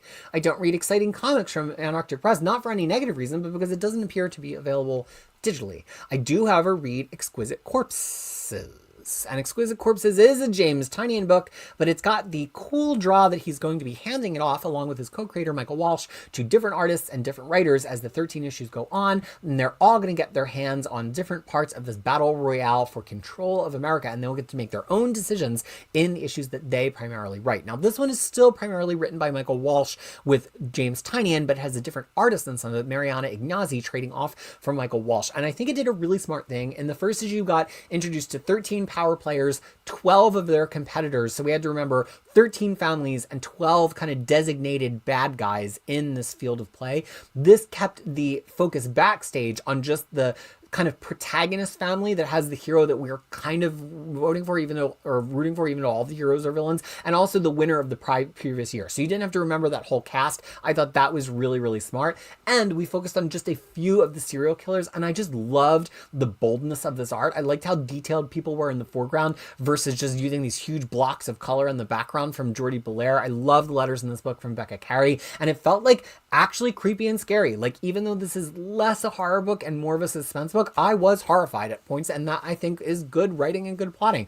I don't think we advanced the story of this serial killer battle royale over the control of America as much in this issue, but I think that's fine. I think issue 1 was the lore dump issue, and then issue 2 is kind of the setting the stakes issue. How scary is this gonna be?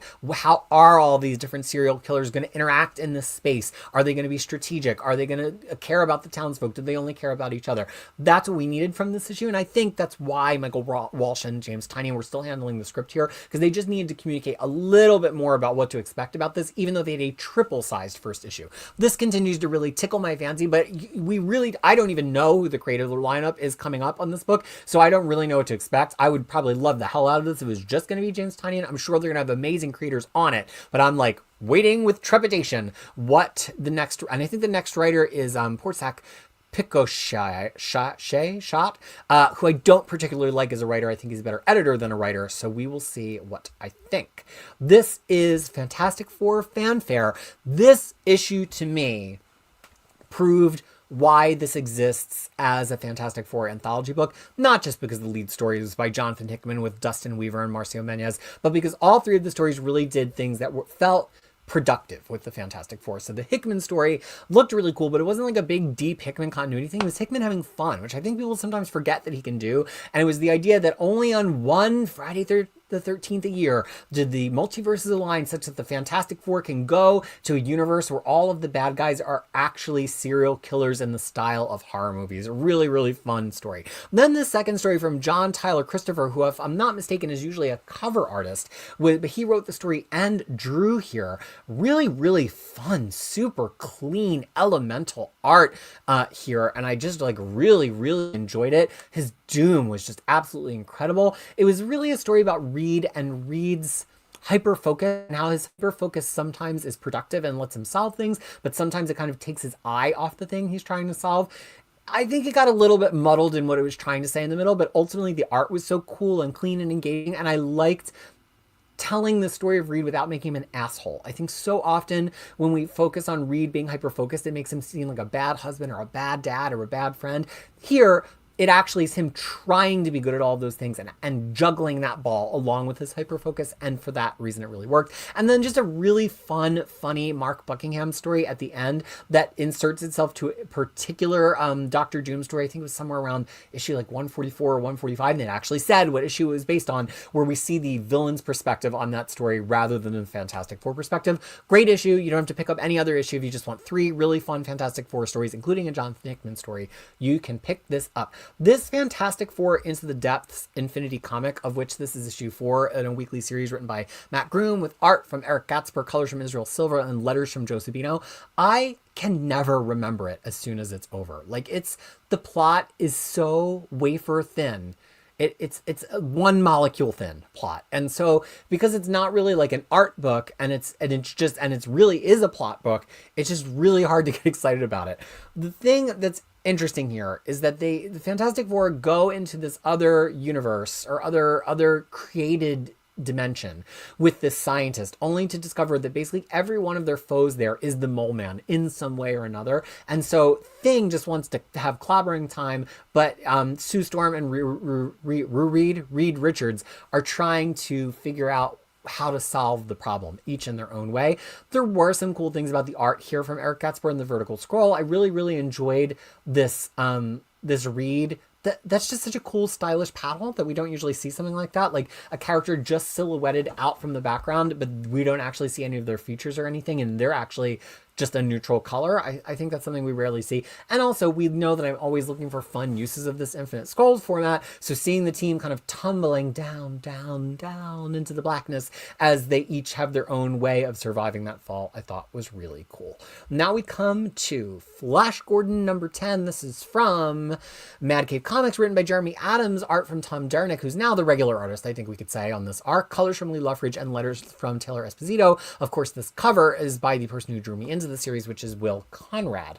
This is fine. It kind of feels like we're wrapping up a plot here, and I do think that Tom Derenick, who for me can go a little gawky at different points, and he's sure as hell drawn a lot of comics this year, so maybe that's why he sticks a little closer to the Alan Davis side of things, where I like him here, although I do think some of his faces and figure works are a little bit gawky. This image of this woman kind of running away, why are the characters almost like parallel to the ground in that one panel? How is that communicating to us her running in the next panel? I just hate having to get hung up on these things.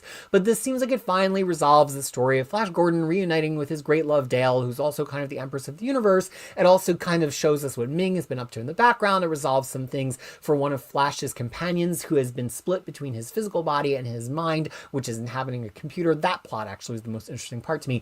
This continues to be a really fun series, and I like having an indie sci-fi franchise that's about a character who's a franchisable character who's been around for many decades, almost a century at this point. I just think that they had something really special, unique, memorable when it was Will Conrad on the art, and I just don't think the book holds that amount of weight without him on the art. I really wanted to read this, Ghost Agents by Landgraf and Massimo. I looked and looked, and I found the Kickstarter, and I just cannot figure out how to get it digitally, but it just looked really cool. Again, pick on the cover.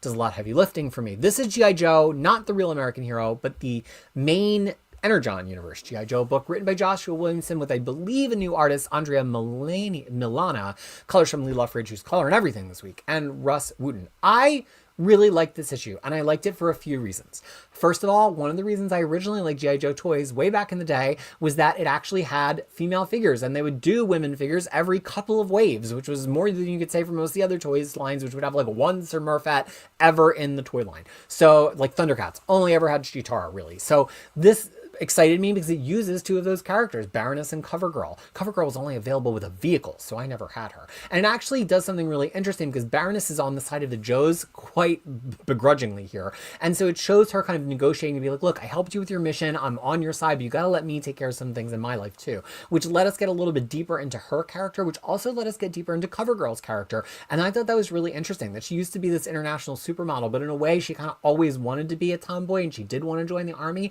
and her family actually wanted her to just keep being a supermodel. So that was a really interesting thing to play off against the very privileged, very moneyed Baroness. And then also, of course, I love any scene with Cobra Commander and Destro, who are always trying to get one over on each other, especially as they are kind of vying to have the right about the past. We ended with a very toyetic Cobra bad guy, Raptor, who's kind of being rendered in the style of Vulture from the MCU here with his big mechanical wings, but he's also got Wolverine claws. I mean, these things are not by mistake, even if G.I. Joe, originally Larry Hama cribbed off of some of those notes back in the 80s. And so it just made me excited. My big critique of this book has not been that it's dull or bad. It's just been that, like, where's the toy quality to it? I think you can either do G.I. Joe as a straight up military book, which I think Paul Allor did with great success in that run from like 2019, or you can do it as a highly, highly toyetic kind of like what cartoony book. And I think to only let the cartoony elements be Cobra and only let the military elements be G.I. Joe and like not let each other them trade inspirations, I think that works to the detriment of the book. So I'm happy we're moving away from that.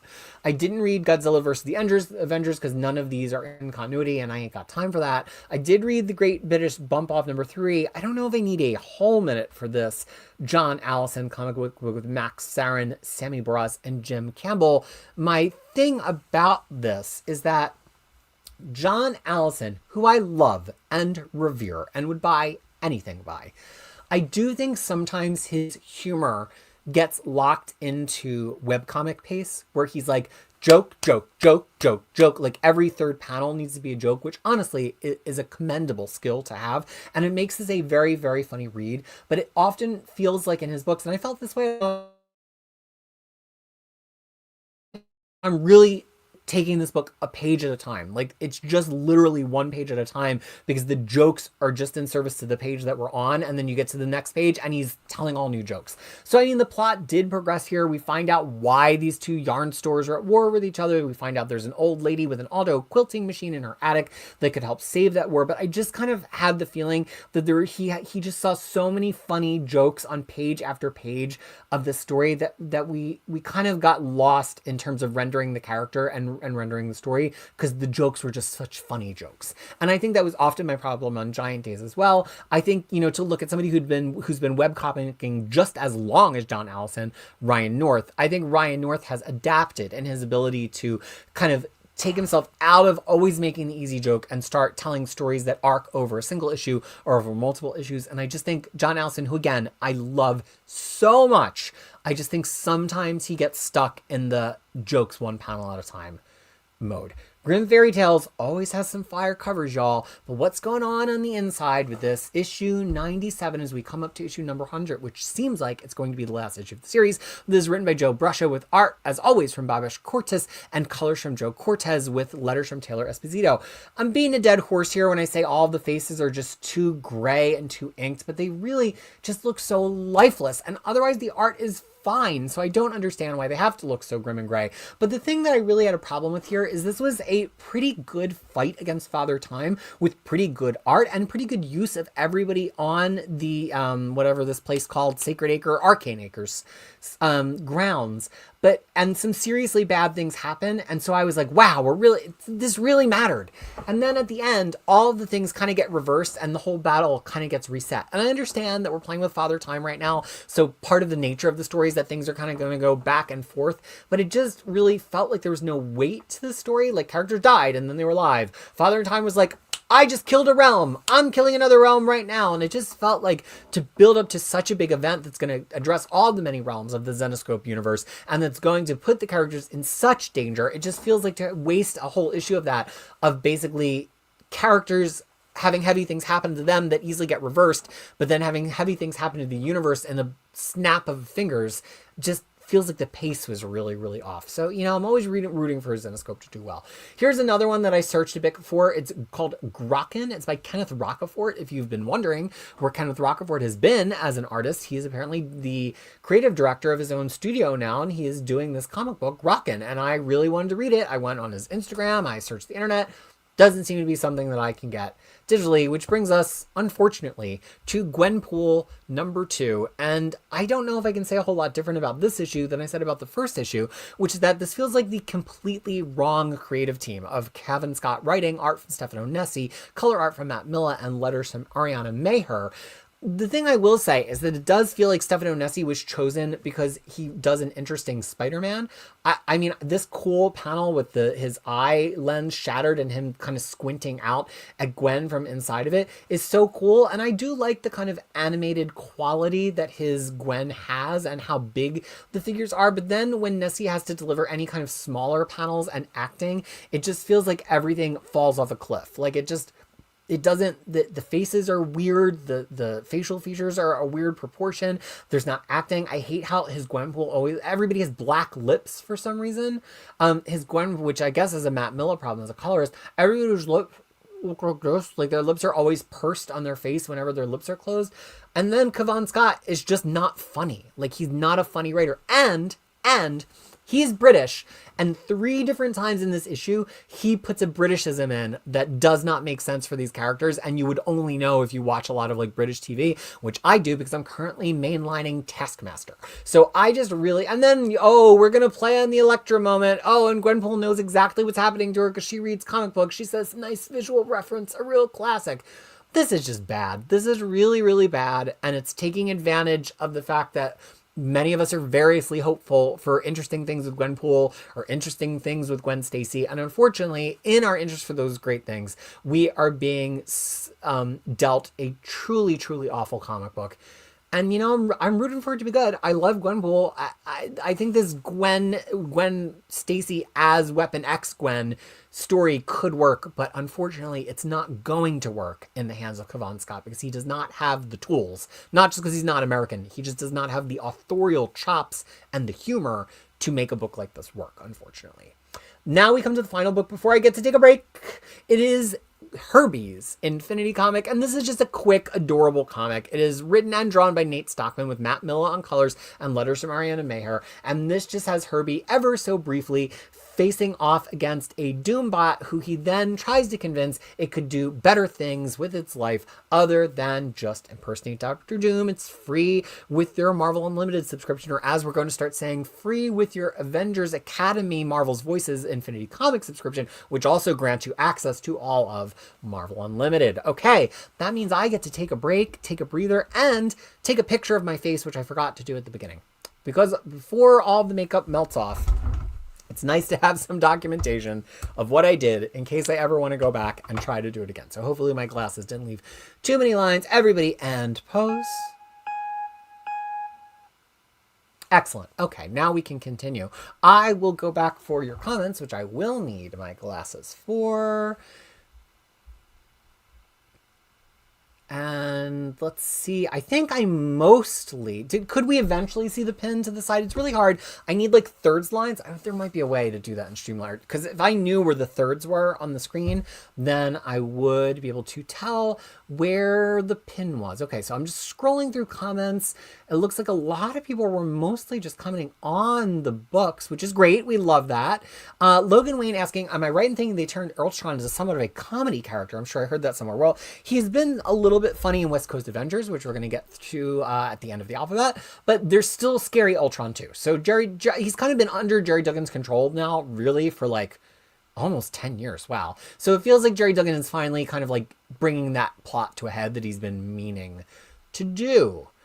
Okay, let's see if anybody at Super Job, we will be talking about Moon Knight in not too long, but you've already gone to bed, so you will watch this on the replay. A fifth of Jack Gaming, hello to you, sir, getting here a little bit late and went back to listen to my Moment of Krisis, and I'm enjoying reflection on the topic, and total shocker, not really, I agree with you. Yeah, I think the thing that I've always tried to do as a commentator, whatever I am, right, commentator, influencer, is let's just not always react to the things that are easy to react to. It's the same thing as like politics. The headlines are created with the intent of getting you to react to them on the day, because that's what the headline's job is there to do. So don't do their job for them. In comic books, we're always meant to just be reacting to the next solicit, to the current issue, to the current headline. And I think sometimes you got to take a step back, look at the data, look at the trends, look at the things that the companies are doing again and again. Even if they've never put out a press release to say, Jonathan Hickman is our evergreen guy, we're specifically using him to create evergreen stories, read between the lines. Okay. Actually, that reminds me, I don't know that James is still here, so I might have to hunt and gather these links for myself. But there were 2 more things that I was thinking about today that, oh no, that made me think about that moment of crisis. One is that James Tynion right now has a Humble Bundle.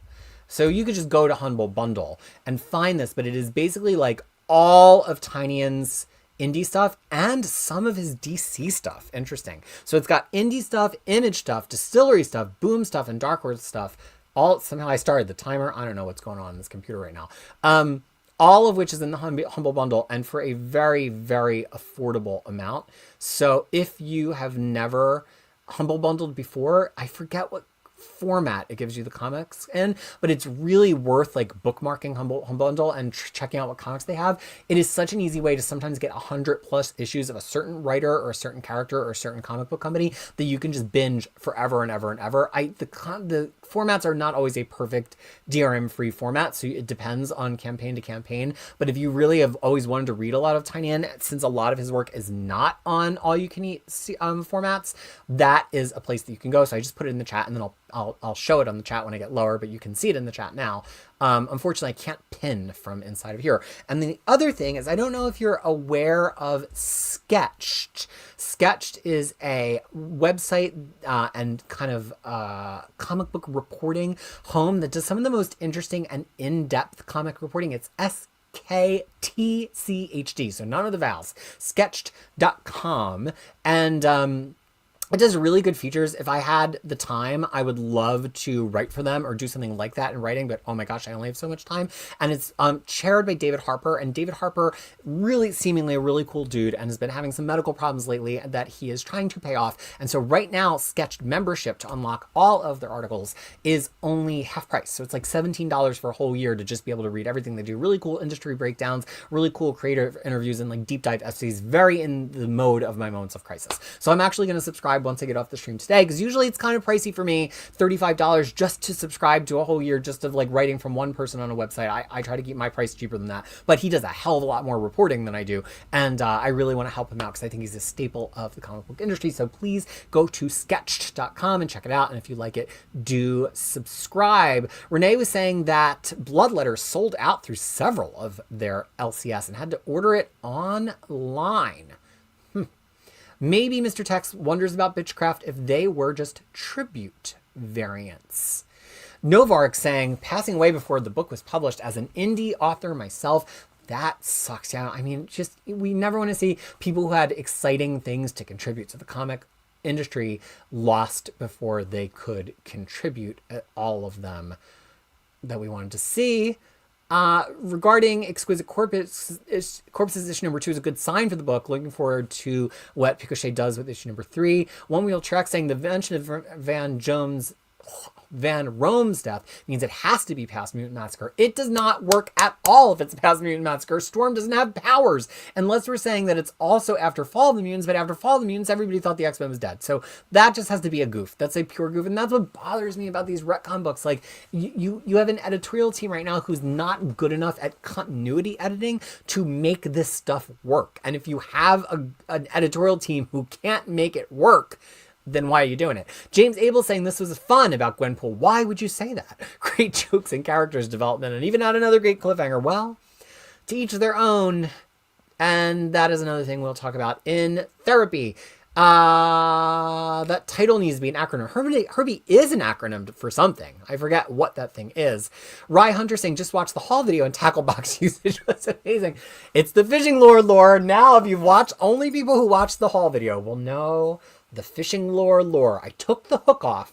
I was actually in a meeting earlier and I saw it on my desk. I'm like, ooh, you know what? I'm not talking in the meeting right now. I'm just going to take this hook off real quick. And then, of course, what did I immediately do with that hook? Stabbed myself right through the hand. So here's me, business meeting, paying attention, and then silently on camera as I'm trying to get the hook out of my hand. But only the people who are in the know about the Fishing lore will from James Abel, who beat me to it, although I can't seem to show his. I don't know why. Oh, there it goes. Maybe just because it was bigger. Yeah, so you want to go to that link. Just go to, you can just search Humble Bundle James Tynion. I know you can't click the link from the YouTube video. Also, here is sketched.com.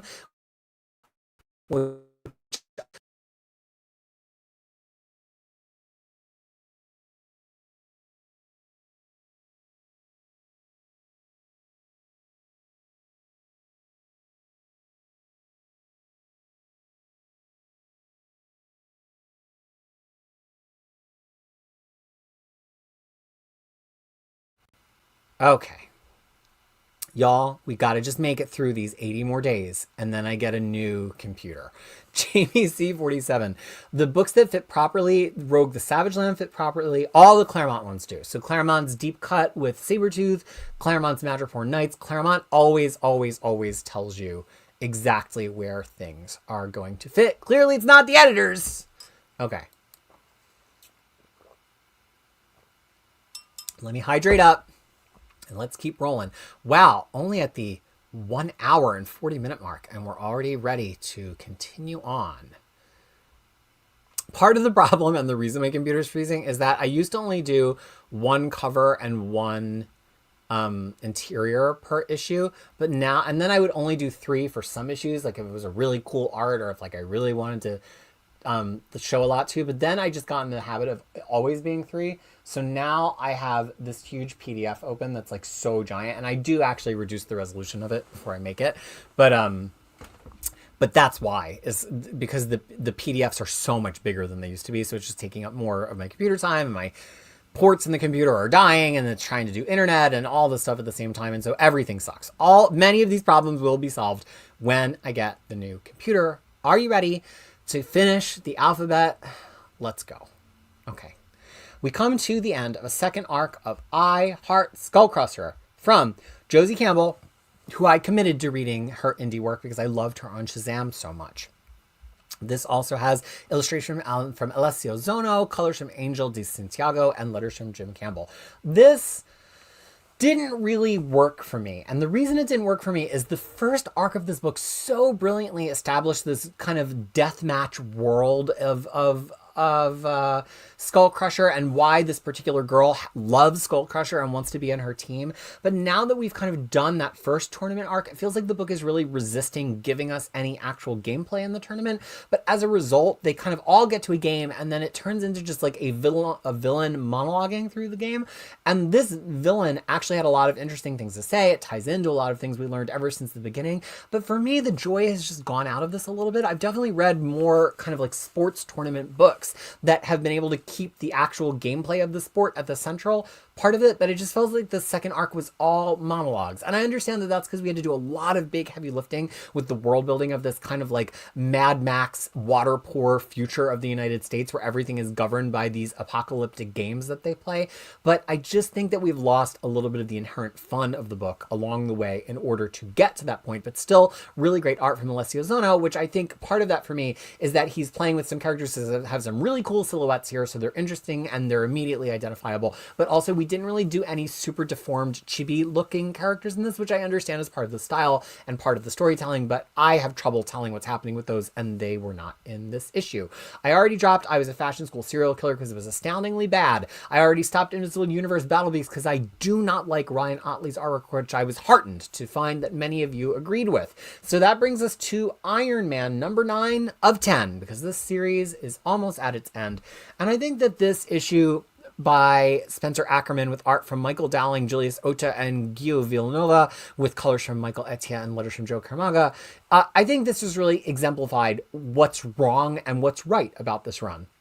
Spencer Ackerman writes this brilliant origin story for this protege of Iron Man's who grew up in Latveria and was once upon a time favored by Doom. That was really compelling. Then he writes one of my favorite scenes of Winterguard ever, where Winterguard have Melinda May captive, and they're like trying to debate, are they going to feed her? Are they going to torture her? Are they going to get information out of her? I love the internal politics of the Winterguard. And then also, he writes Bucky here with Black Widow, I guess just before they get into their team up at the beginning of Sam Humphrey's New Avengers, and that worked too. But then, when we finally got to Iron Man, who you'll see is not on any of the pages I excerpted, then the book fell flat, because I couldn't tell what was happening, the character motivations didn't make sense, all the dialogue was a bunch of gobbledygook of motivations that were layers upon layers of things that I have been following because I've been taking notes on the series. They're just not any good. They're not compelling. And I think that's been the whole problem with this. I think Spencer Ackerman's actual talents lie with characters who they themselves feel a little bit closer to the revolution, to the insurgency. And I know he's trying to do his big thing by saying, no, but I'm actually looking at how Iron Man, this big famous Tony Stark, relates to the insurgency. But I don't think he's quite got the chops yet as a comic book writer to write Tony Stark's relation to that. Every time we go up to the Tony Stark level, we kind of just get lost. Every time we go down to the smaller character level, it actually gets really, really interesting.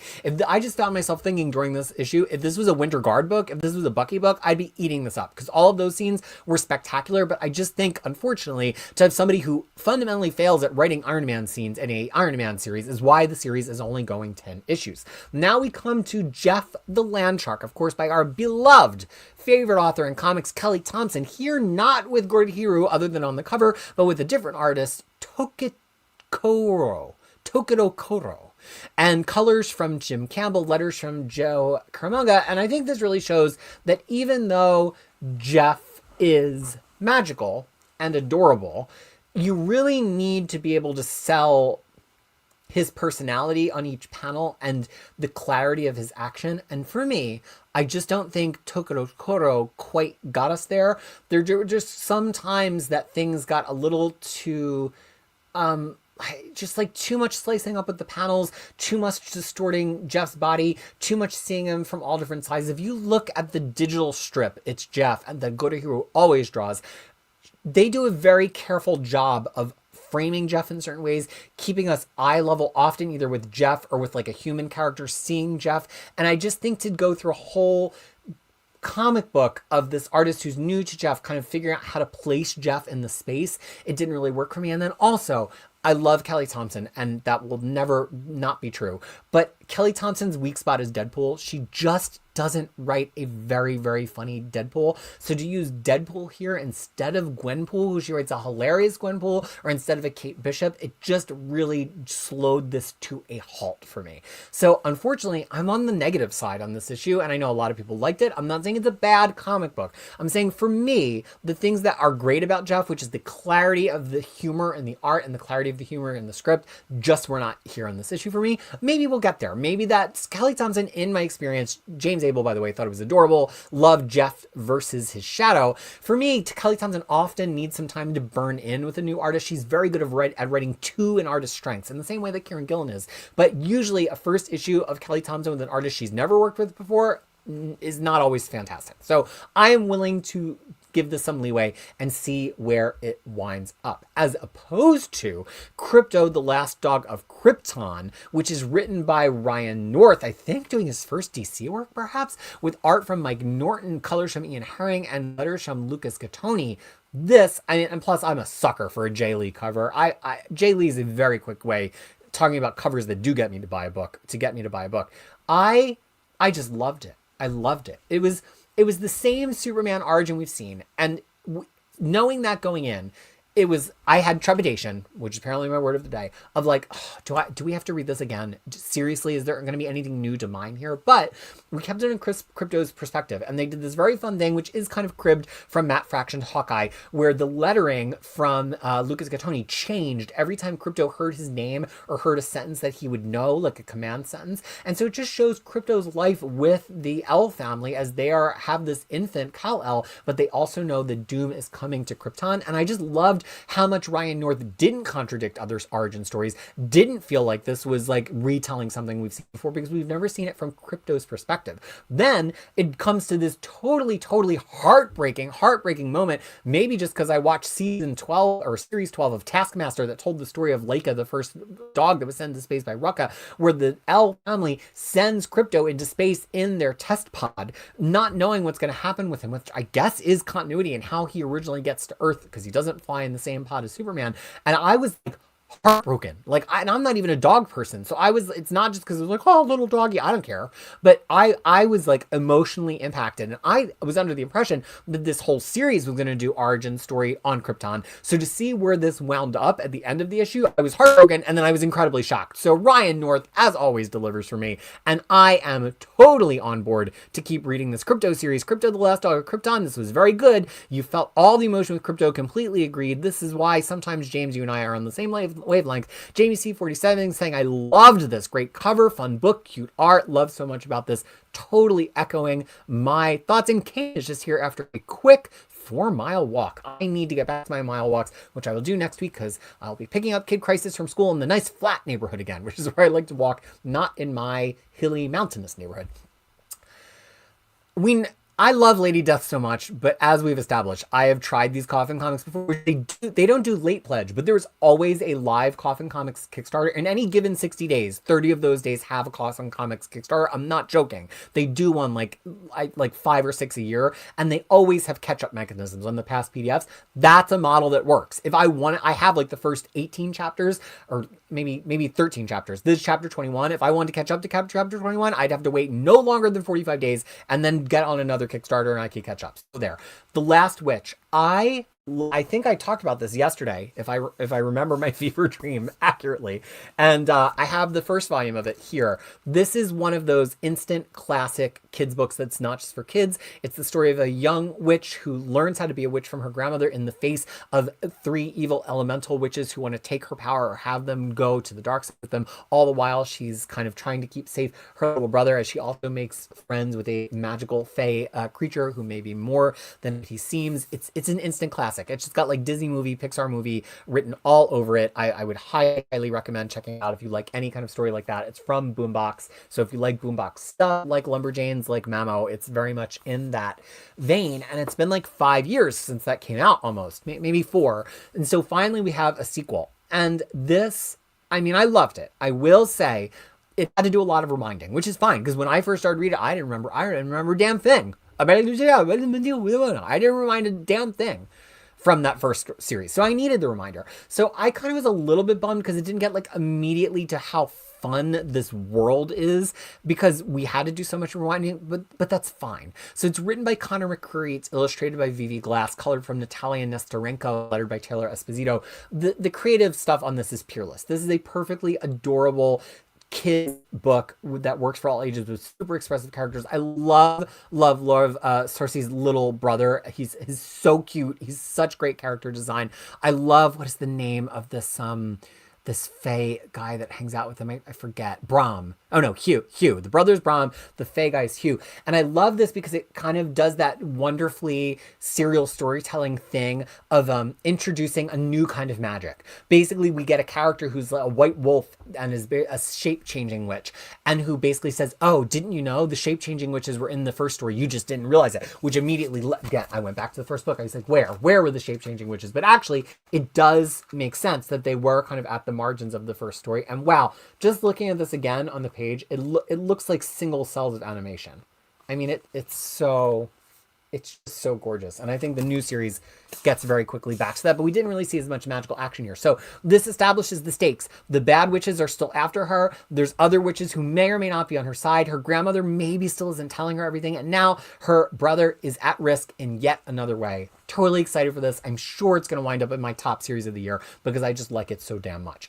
Speaking of things that are going to wind up in my top series of the year, I want this Los Monstros book to run 1,000,000 issues, but this is apparently James Robinson's new thing. He's just doing these little miniseries. I think there's a miniseries that are just, I want to live in the world forever. That's how I felt about his Welcome to the Maynard earlier this year. This book with Jesus Marino on art, colors from KJ Diaz, and letters from Jim Campbell. This is spectacular. It's there's not a single critique I can make of it. It's so great. It's about this private detective who is a werewolf, who used to be a cop, now is a PI, and he's trying to track down a particular vampire ex-lover of somebody from outside of the city, from Los Monstros, which means she's been maybe kicking around in here for decades, still with her youth as a vampire. This, James Robinson makes such great, efficient use of panel time here. We get through 4 big scene setups, so I couldn't even take them all out for you because I usually only show 3. We get him going to meet with a mummy in the mummy casino, which is funny, but also has a real human connection with the mummy, which I really liked. Then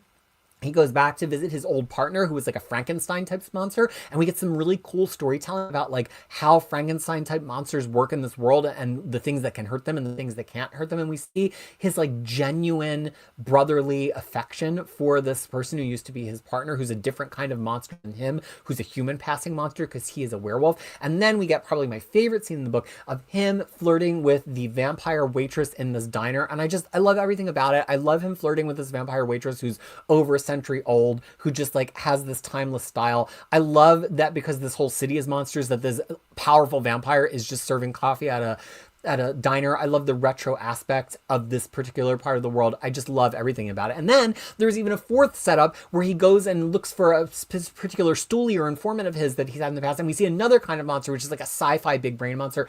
I think the thing is, I love horror movies, but I don't necessarily love blood and guts. I love the creature design of horror movies. I love the lore of horror movies. So for a book like this that plays with the lore of all these different monsters, or a book like Jump Scare, which plays with the mythology of all the different weapons of all the serial killers, that's how to get me into a horror series. I don't necessarily want to start with the blood and the guts. I want to start with the why. I want to start with the who are the monsters, right? So from that perspective, I'm just addicted to this. I hope you're ready to see it in my top books of the year as soon as we get to an issue 3, which is what things need to rank for me, because this page, I could look at this forever. Just the facial expressions the vampire waitress is making, and he's dancing. I'm going to talk about this for 5 minutes. I don't care. It's my show. He's trying to delicately ask this waitress who he's just about to go on a date with about the vampire that he's trying to track down. And she thinks he's like calling off the date. She's like, mortals are always calling off the date. And he's like, actually, I want to ask you about that sort of thing. So he's trying to get in the mindset of like, would this vampire that he's trying to track down actually still care about her human lover that's been living outside of the city? And so it's kind of her.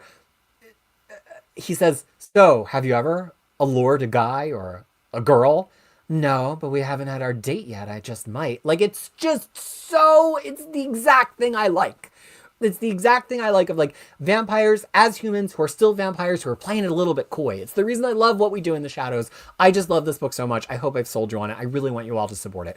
Cruel Angel saying Los Monstros writing is sharp, witty, and funny. Love all the new characters. Noir and Universal Monsters is turning out to be a great combo for a series. As always, Cruel Angel can say it in the span of a single instant message and much faster than I can make the pitch for the book. Also, hello to our friend Pope Romero. Vampire Waitress sounds like something Geo would be interested in. Somebody's got to get word to Geo then.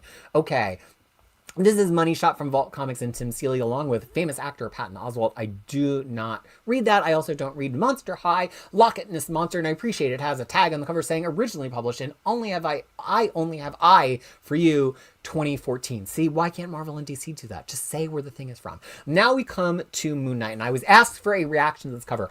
So there's this joke that any kind of lighting that has like a gradient from like blues to purples to pinks is bisexual lighting, and people will joke in a TV show if like people are in a club and it's got that lighting, it's like, oh, they're in the bisexual lighting, watch out. So I mean, I just love bisexual lighting, but I actually love that it's motivated lighting because there's like a light up diner sign, and so the pink on the one side of the body is coming from the light up diner side, and then the gray, the kind of bluish gray, is coming from the color of the night. And so we see his body, two different colors. Like, what cool choices. Let's credit the artist here. Who is this cover artist? David Paratore. Really, really brilliant. And I think he's done a lot of the covers for the series. And I actually was having trouble picking my favorite one of the covers to go in my top 20 images this week. This issue, it was still good. It was very, very good. And I am absolutely obsessed with Div Malia Pramonic's art. But there's only so far you can get me with a hallucination issue. That's just who I am. This is me. A hallucination issue can never be my favorite issue. Even if it reveals a lot of stuff, even if the character has so many personal revelations, you just can't. So Moon Knight meets with his little gang in their decommissioned shield bunker. And the thing is that they've got to figure out a way to get rid of this street drug that everybody's on, glitter. And it has a great use of Hank Pym. I love what Jed MacKay is doing with every former West Coast Avenger here. A great use of Hank Pym, who's like, well, you could use the mutant metal, whatever that thing was called, Mysterium, but there's not that much of that since Krakoa has been destroyed. But actually, that's got a connection to Kerbons, which are Pym particles, so I kind of can do that all myself because I'm a super scientist too. Great use of like the commutative property of super science in the Marvel Universe. So Mark Spector, Moon Knight, volunteers to be the one to take the drug in order to detox from the drug, to prove that they can detox people from the drug, which leads to some hallucinations, which I thought would have wilder art based on the wild art we've seen from Damali Pramonic up to this point. But it actually, other than this page of his giant eyeball radiating his hallucination across the page, it was pretty sedate arc-wise. And so the real star here is, as always, Rachel Rosenberg's colors and the way that she just makes Moon Knight glow on every page. Great letters from Corey Petit. This continues to be one of Marvel's best series. Absolutely readable. Could not recommend more highly. Even if you have not read the whole Jed MacKay Moon Knight saga, you could pick this up from number 1. But please do just read the whole Jed Knight Moon Knight saga because it's incredible. This book I have been so stunned by the quality of Mouse Guard Dawn of the Black Axe by Gabriel Rodriguez with words and colors from David Peterson that I am immediately, this moved up probably 50 spots on my classic runs to read list. And it was already pretty high because I think Curtis and Bunkmaster and also, I want to say, For the Love of Comics, all told me that I would enjoy this when we did the Library Evergreen stream a year ago. But it's kind of like, I don't have time to read mouse bullshit. It's probably been like down in the 80s of things on my priority list. It might be my top 20 priority list right now. This tells one story of this black axe and what the enchantment of the black axe was and how the giant ghostly elk kind of guided the mice in this historical time of their mice village to vanquish the snakes that used to beset their village, such that we could read the present day stuff that all the other Mouse Guard series are. And for a 3-issue story that just didn't really have to do a whole lot, it just had to show us how some serpents got killed. I was so gripped by this. I was so entertained by the characters. I was so entranced by the drawing. And I love that this issue is kind of complex. Like, it's this hero who has to decide if he's going to give up on life or keep going. It's a hero who's got to decide if he's going to trust the call of the supernatural or trust his own instincts. And he's got to decide, can you trust a snake? Because he's got to trust a snake's instincts enough to figure out if he can actually defeat them. Spectacular ending. It left me so satisfied. And I think this just leapfrogged, leap moused dozens and dozens of spots up my list of classic runs that I need to go and read all of. Because if all of Mouse Guard is this good, I am ready. The New Gods. This starts a second arc of this somewhat unfortunate Ram V title. It's mostly got art from Evan Cagle because the first issue of an arc, so it only has a 3-page introduction by Travis Moore. I'm never turning down any art from Travis Moore, colored from Francesco Scala, and lettered by Tom Napolitano. So, first of all, Travis Moore drawing Miss Martian. I love Miss Martian. C-lister character who I totally freak out every time she's in the book. I love Miss Martian. So basically this is playing the idea that the League is trying to intercede in the situation where the New Gods are coming to Earth. And it's almost like a very Jonathan Hickman plot beat. I don't know why I said that, but it strikes me as him, where like this supernatural godlike race is having to come to Earth and kind of throw themselves at the feet of Earth to be like, we need your safe haven right now. But I just think that so much time and page space got wasted in the past couple of issues with, as we know from my last issue that I reviewed, this very metaphorical, like, trip through life and death, that I find that I just don't care about the New Gods anymore. And I know that if I had a grounding in Kirby New Gods, maybe I would care more. Maybe this book is not for me as somebody who's relatively new to these characters, and my way into these characters is mostly just Mr. Miracle. I understand that, but I just don't. I think that the problem before was that it was too metaphorical. The problem now is that there's so much happening, and it's more than Ram V can get to in any one book. And I've seen him have this problem before. I don't think Ram V is good at long continuity books. At least this is only 10 or 12 issues, what it is, but like, he's a get in, get out guy. He's good at 3 to 5 issues, and even then sometimes I think his themes get away from him a little bit. So there's not a knock on the guy. He's one of my Philadelphia brethren, and I think he's an incredibly talented writer with incredibly great hair. But I don't know. I really was going to drop it, and I said, first issue of a new arc. Looks like Evan Cagle is drawing most of the issue. I will go back for it. I think nobody's in the industry is drawing like Evan Cagle right now, but I don't know, man. I don't think there's anything actually. I think this is an idea that's interesting, and it's not a comic book that's interesting. That's my final words in the matter. But and also, Cagle actually showed his first weakness here when he had to draw all of the League. And I get the League is different from the New Gods, and even in the way he draws them, the New Gods have all these lines all over them, and the League are much cleaner, and I appreciate that. But it almost felt like he was overwhelmed by the idea of drawing these very iconic characters. All of a sudden, there's no backgrounds. Like, their features are so plain. Superman looks like he's 17 years old. It just really felt like Cagle almost like froze up a little bit when he had to draw as many Leaguers as he did in this comic book. Nightwing by Dan Waters. My big complaint that has been increasing has been, where's the weird? Where's the strange? Dan Waters is such a weirdo usually, and he's doing such an amazing job on Batman Dark Patterns that, like, where's all that weirdness in Nightwing? Well, now we're back for a third lengthy arc after our little 2-issue interlude, Francesco Francavilla. This one has Dexter Stoy back with Veronica Gandini on colors and Wes Abbott on letters. This was weird. This is the weird that I'm looking for. More of this. First of all, I've never seen Dexter Soy quite so polished, and I do really enjoy his artwork. I love this beat that, Dick and Babs are kind of just taking up how, I forget if they're in their condo or in the Titans Tower, but they're kind of like trying to decide what to do with the Titans Tower that's still in Bloodhaven now that it's not occupied anymore. But then also there's this idea of this like bad woman who's the kind of weapons manufacturer who's got the city in her pocket, and she keeps taking her face off, but we never see what happens when she takes her face off. But we do get that Nightwing's sister, who's the mayor, must have seen her with her face off at some point, and it's like somehow broken her brain, the sister's brain. So, Dick is watching his sister give a press conference on TV, and his sister just like lapses into like aphasia and can't even talk. And we get a hint as the reader, I like knowing things as the reader, the characters don't know, that it's because she saw her with her face off. And then it looks like it's going to tip in the direction of like a Batmite or Nightmite kind of thing, which I'm like, I do not like those silly characters. But no, Dan Waters made it weird. He was like, what if one of these Batmite, Mr. Mixplick type characters was about to jump in and make the comic funny, and he actually starts putting in that kind of like narration box, I'm here to make things funny, and then they get corrupted by another extra dimensional power that's even more powerful than them. They can kind of corrupt their silliness to evil aims. Yes. This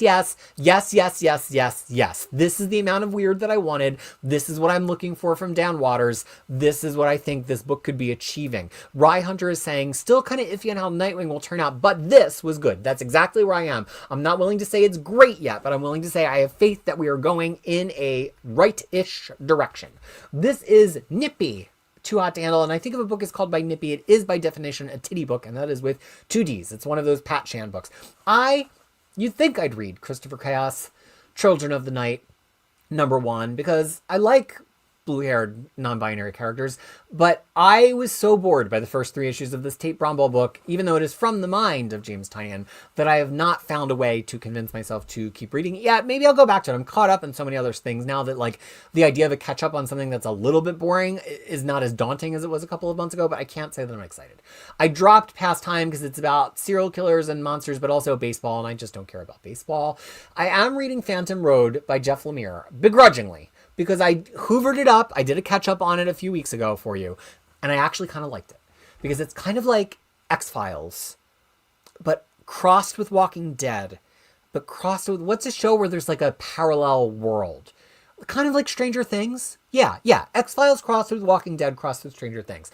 And I like 2 of those 3 things. And then this particular arc, we're now flashing back to how this parallel world, upside down world, which here's the Phantom Road rather, got established. And so we're playing out this interesting beat of one of these 2 agents is on the outside of this building in the real world, and the other agent is on the inside, stuck on the Phantom Road side, and they can't figure out how to cross over to each other because they're just discovering it, even though in the present day, one of these characters seems to have the most information about the Phantom Road, and the other one is off the table, but we learn why.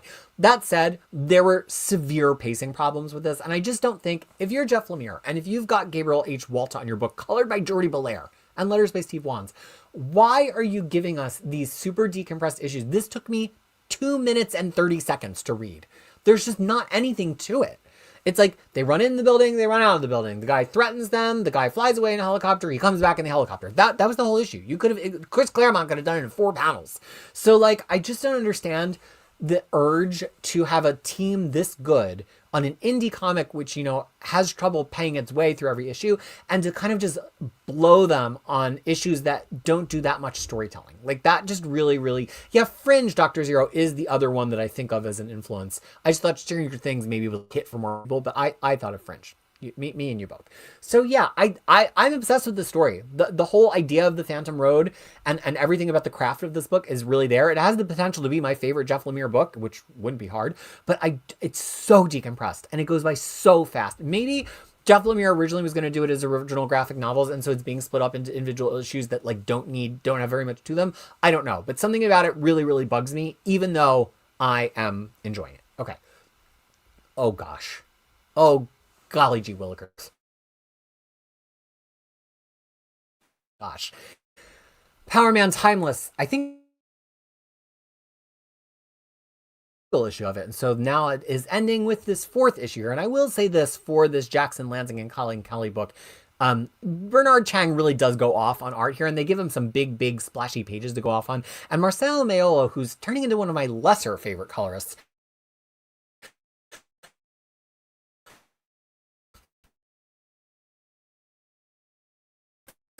I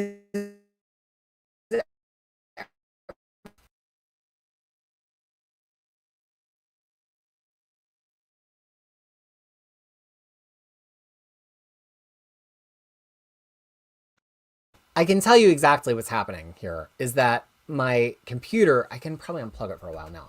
My computer's heating up too much because it's dying.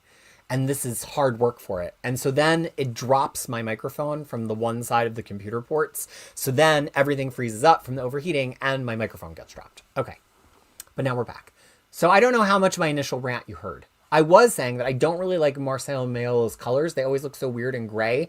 But I do think doing some intergalactic stuff here, we found some... I mean, this is a fun page. This is Bernard Chang going off. And what works for me a little bit about this issue and made me like this issue more than the rest of the Misbegotten series is I think there was something interesting to separating Luke Cage's, future Luke Cage's version of the Void out from him to fight against him, because it kind of showed us in some ways that his Void is unique to him, in some ways that the Void is not unique at all. And that's a fun beat to play. So good job, I guess, Lansing Kelly. And we go down to Earth and very briefly visit our current day Luke Cage, which I think gave the series and this particular issue of the series a little bit of weight that the rest of the series didn't have. But then the actual story here just doesn't, it still made no sense. Like, he's fighting against this universal mind and the universal heart, but also an inhuman who's, it just didn't make sense. And what really pains me about it is that this Power Man future version of Luke Cage that has all the powers, he's Iron Fist, he's Hulk, he's Sentry, that's cool. And you could have done a whole story about his origin. You could have done a whole story about him in the future.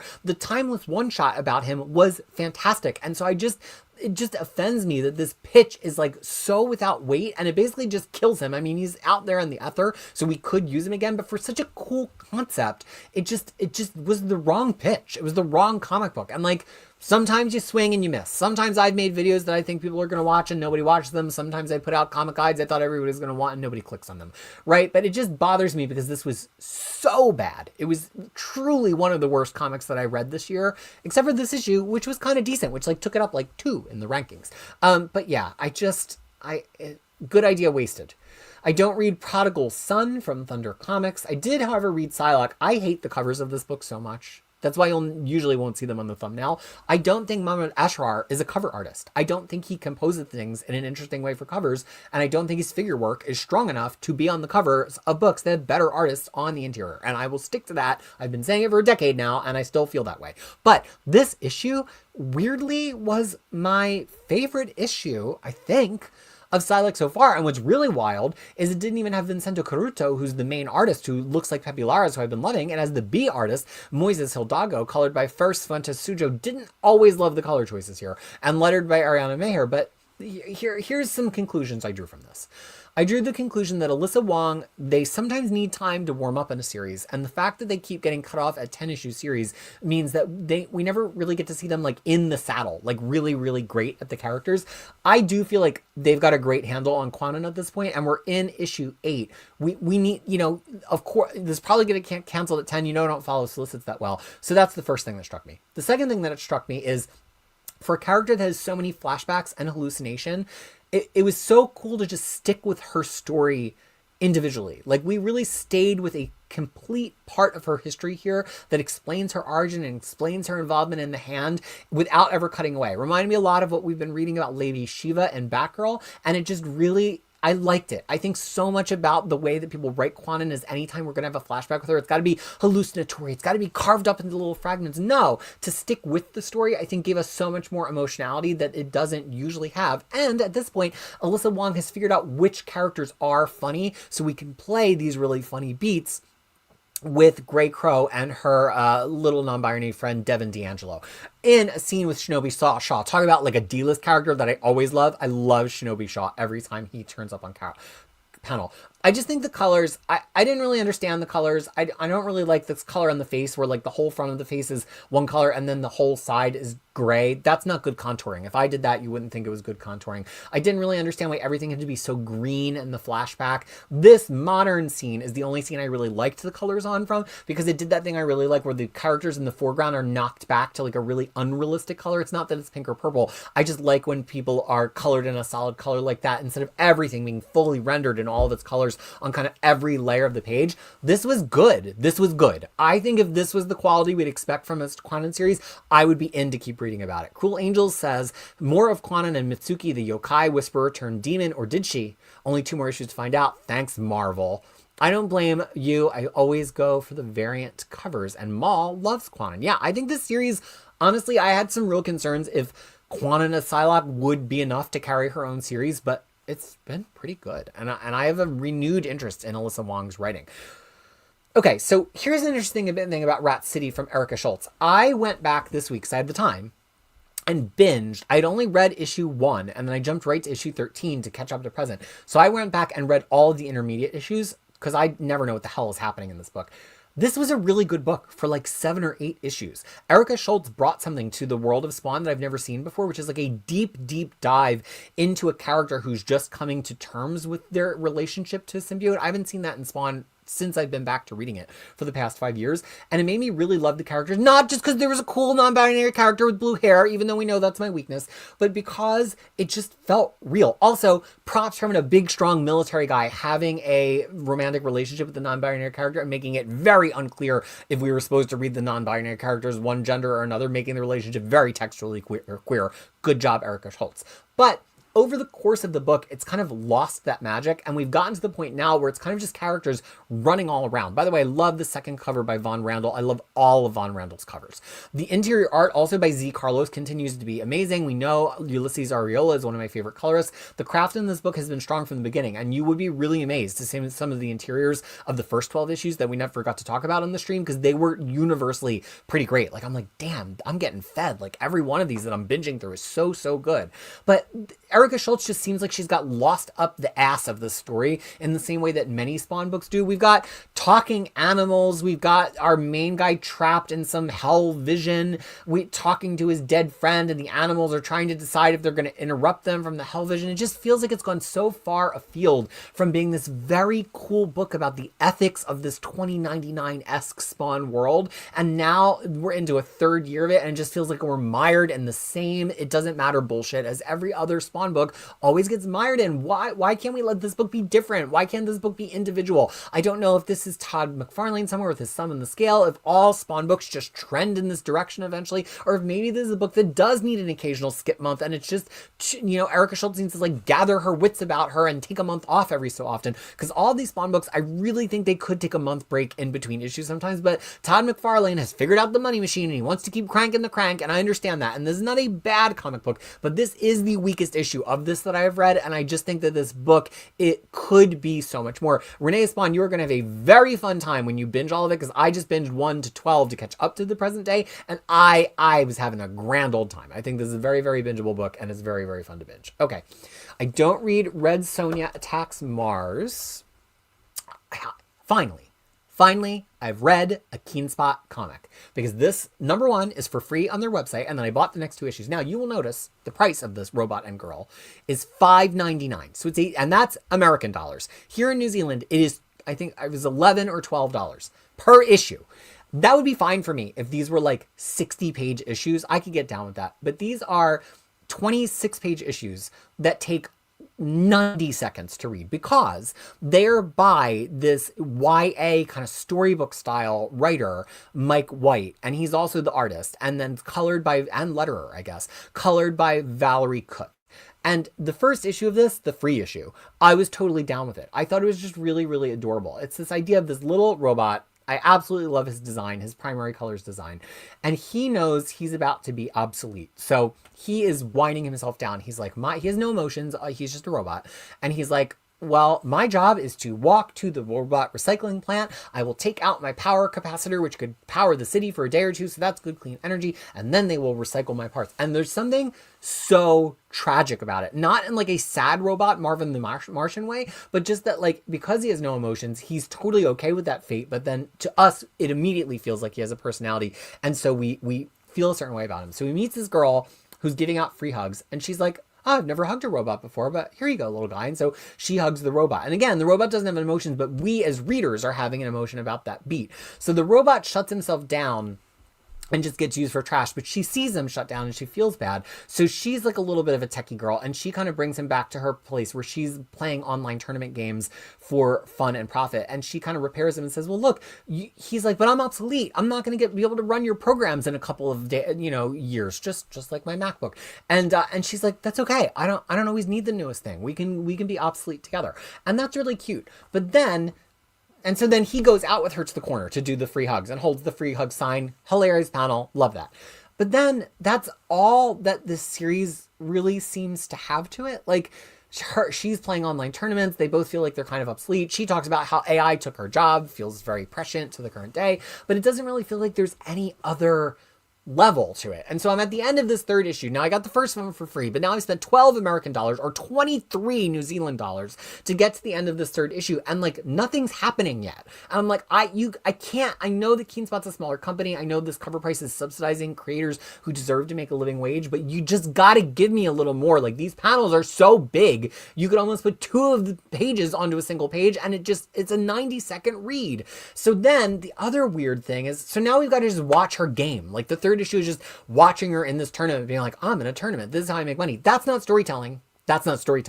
And then the book has this weird thing that it keeps doing where it keeps showing her with her clothes off. Like, so it's meant to be like a little kid book, and he's like like not like a titty book way, but like it just keeps showing us her like changing her underwear or like taking her shirt off and seeing her naked from the back. At one point we see her on the toilet and there's a tinkle sound effect with her underwear around her ankles. I don't understand who it's for.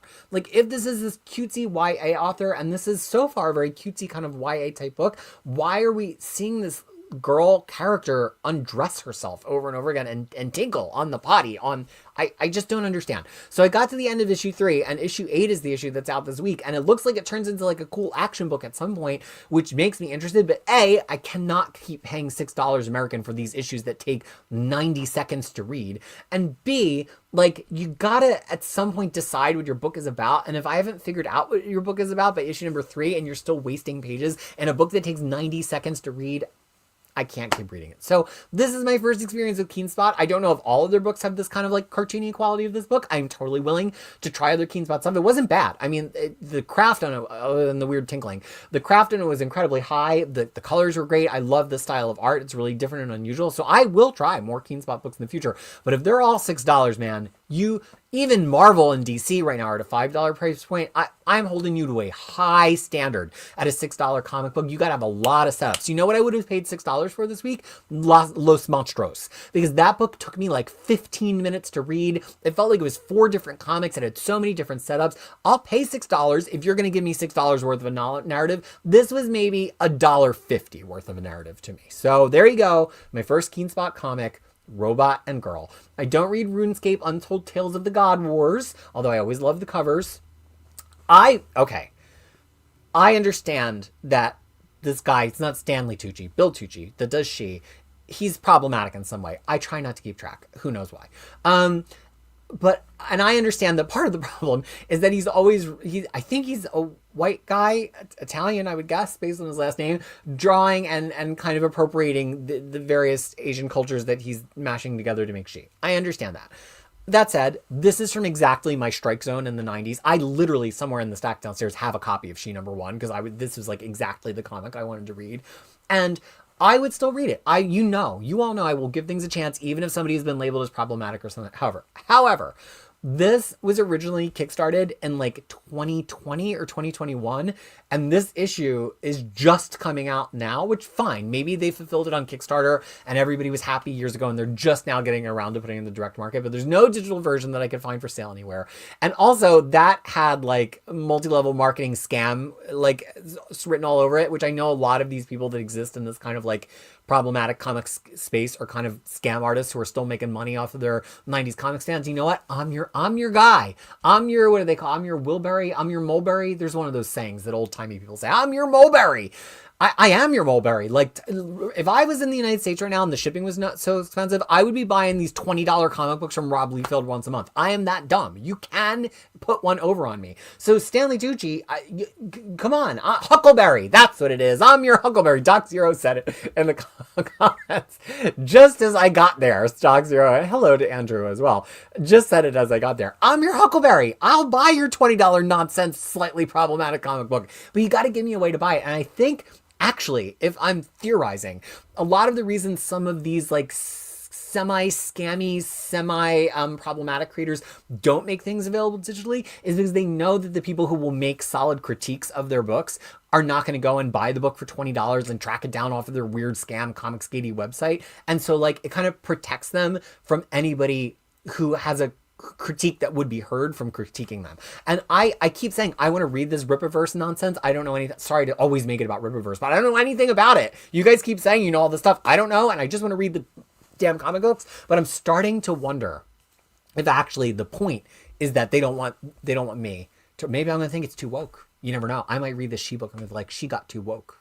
What if that happened? Okay, let's continue from my 20-minute soliloquy on She. This is Spider-Verse versus Venomverse, and look, I'm rooting for my boy, Matt Groom, but I'm starting to get the sense that he's better on one-shots than on continuing books because I've loved all the one-shots. I've done all the one-shots that he's done at Marvel. I've liked. And then all of his books, once they get to an issue 2, I'm like, I cannot remember anything that happened in this book. Also, this is written by human black hole of interesting stories, Kyle Huggins. Again, I'm sure these are nice people. These are never things that I'm saying about them as people, but his books are so boring. Art by Luciano Vecchio, who's of course doing really, really interesting things here, colored by Rachel Rosenberg and lettered by Travis Lanham. This has, let's just appreciate that it's pretty. Can we just have a moment to appreciate that it's pretty? This has Spider-Man kidnapped in a very Secret Wars Battle War kind of situation with a bunch of other spiders from other places in the multiverse, but then also some Venoms are also kidnapped. And we can't use the actual Eddie Brock because Al Ewing fucked him up too much. Now we have a make-pretend Eddie Brock who's exactly like our Eddie Brock, except for he killed Spider-Man, but he's really a good guy, just like our Eddie Brock is. And then, but one of the Spider-Man likes to go people.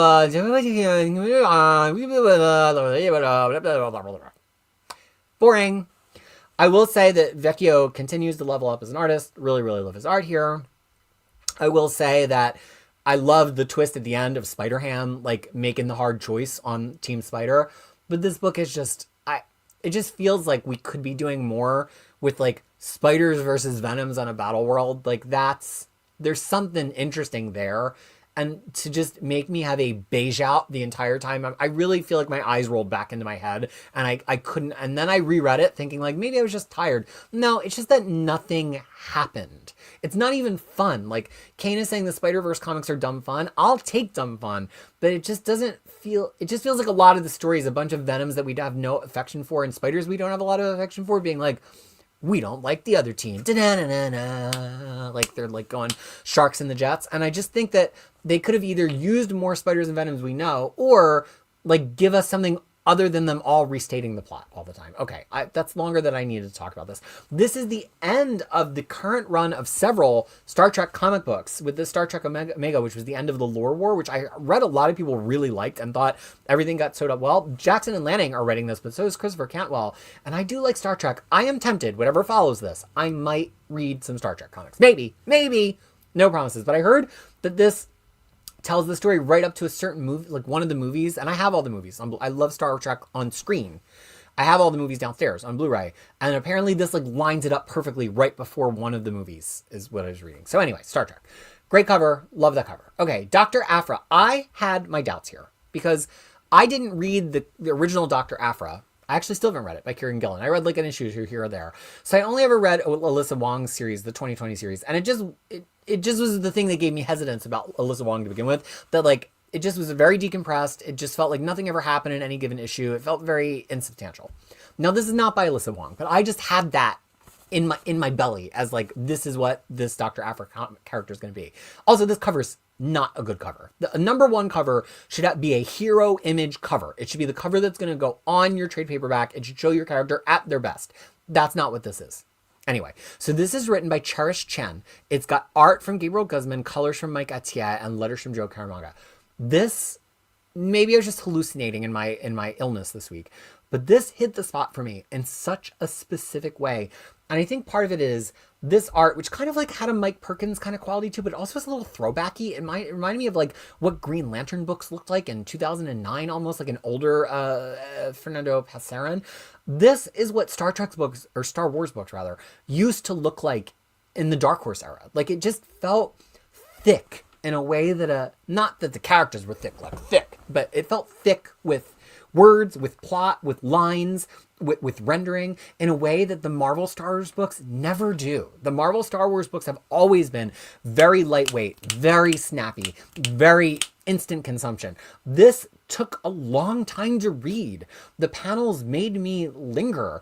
I really just felt like I got lost in a Star Wars comic book for the first time in a long, long time. And I like a lot of the Star Wars books. You've heard me like them. But here I liked it in a way that just had an intangible quality that I can't define for you, but it's different than the way that I've liked any other Star Wars.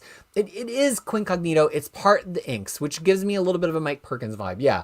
But it's also the colors, like they're heavy and dark, but they don't trend gray. I think a lot of people who ink this heavy now, everything goes gray. I do think he colors her face a little bit gray, but I think he's just trying to distinguish her face tone from other face tones because she's an Asian character, and so he's trying to not make her look as pink, but it's everything about it just felt substantial. The plot, Afra gets work release programmed, Luke becomes her chaperone, and she kind of screws Luke over a little bit. He's like, what if you were a good guy? It's pretty much just a setup issue. It almost feels like it was originally written to be like a one-shot before the series. But again, there's just something about it. So I'm into it. I don't know who Cherish 10 is, but it wasn't a perfect issue. It had some boring scenes. But for me, this just felt so satisfyingly thick and consequential. So we'll see what issue 2 looks like. I don't read Stranger Things, Dungeons & Dragons. Y'all, I barely have the attention span for my own Dungeons & Dragons campaign right now. I'm certainly not going to read somebody writing about the Dungeons & Dragons campaign of fictional characters. I did read this horrible, can I just say horrible for 60 seconds? Horrible book. It was so bad. Who's letting this happen? Every single part of it is bad. This is so bad. Dan Slott does not understand Superman. It shows because Dan Slott writes a decent Lois here. He writes a wonderful Creeper. Let's get a Dan Slott Creeper book. But when it gets to Superman, he just doesn't understand what's interesting about Clark. He just doesn't. He is writing him like any other hero. He's not writing him like the most powerful hero in the world. And we've seen Slott do Silver Surfer, but Slott just doesn't have what it takes, I don't think. I think we have plenty of years of evidence to know he's not good at writing this kind of character. And then this artwork by Raphael Albuquerque, it's truly hideous. Superman looks like Frankenstein's monster on every page, and it's not being done any favors by Marcelo Mayo, who unfortunately I think is my least favorite colorist right now, because this is why is Superman's face so big and ugly? I don't understand. It's like, don't you audition somebody for your book by first seeing if they can draw Superman well? It's just so hideous. Then we get a page of the Creeper and it's amazing. Everything on this page is amazing. Great letters from Dave Sharp. Like, I love the way he's rendered. I love the way he's colored. I love the way he's sprawled out in his gawky. He's always a gawky. He's creepy. He's the Creeper. I love this page. I'm like, why do we not have this team in the Creeper book? But then we've got to go back to a truly, truly hideous page of not only hideous, but not even on model to the shape of Superman's face from the other page. Here, totally colored and drawn completely differently. And again, truly, truly hideous. What is going on with this crazy zombie monster in the bottom corner? I couldn't decide if it was Connor Kent or if it's John Kent, but either way, he looks like he's just been reanimated from the dead. If this was a horror book, it might be working because it's so ugly that I think as a horror book, it could really work. But unfortunately, not even a horror book could sell the scares of trying to make it through a Dan Slott script at DC. This is absolutely the worst Superman you could be reading right now. And the fact that Dan Slott just invents some new powers for Superman to like try to have something to hang his hook on here, nope. hard nope. I think the thing that Dan Slott should have done is come in with a classic vibe. He should have been with a super clean artist. He should have done a Superman and John Kent thing, or Superman and the kids from the Super Family thing, because that's who Dan Slott is. And I just think he's trying to pretend to be something that he's not, and he's not doing it very successfully. But then Dan Slott always has a little bit of hate in his heart, as we saw in his Fantastic Four run. He will find a way to screw over the characters that you love, no matter what book it is. That's why he's good with characters that are on their own little isolated island, like his Silver Surfer. So I will continue to suffer through this because I do enjoy a Dan Slott hate read, but I don't know if I can continue to suffer through the art, which is truly tragic on a level I'm not seeing on any other DC book. This is by far the ugliest book at DC Comics right now, and I'm looking at all of them. This is Tales of Asunda the Disciple. This is another Kickstarter book.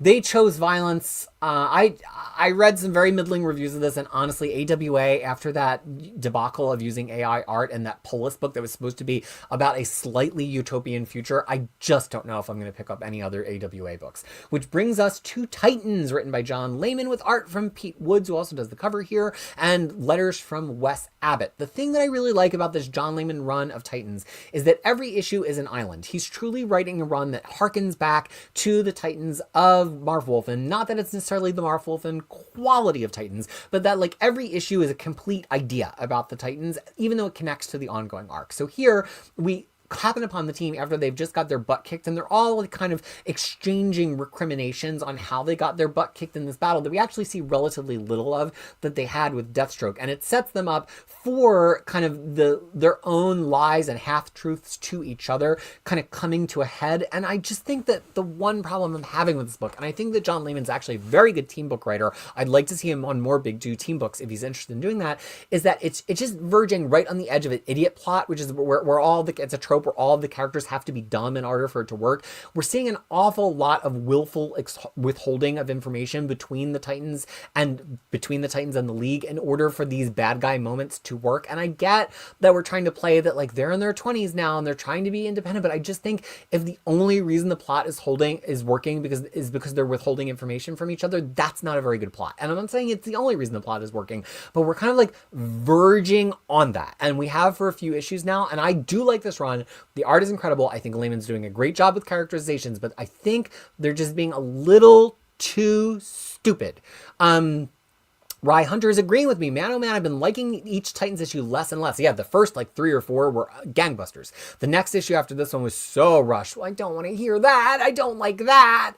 And Bunkmaster just chiming in on that last book, still so disappointed about AWA for that use of AI on the Polis book. I really like some titles they put out previously, but that's pretty inexcusable from a publisher, especially because I don't know if it was them at a publisher level or just the person packaging that particular line of books.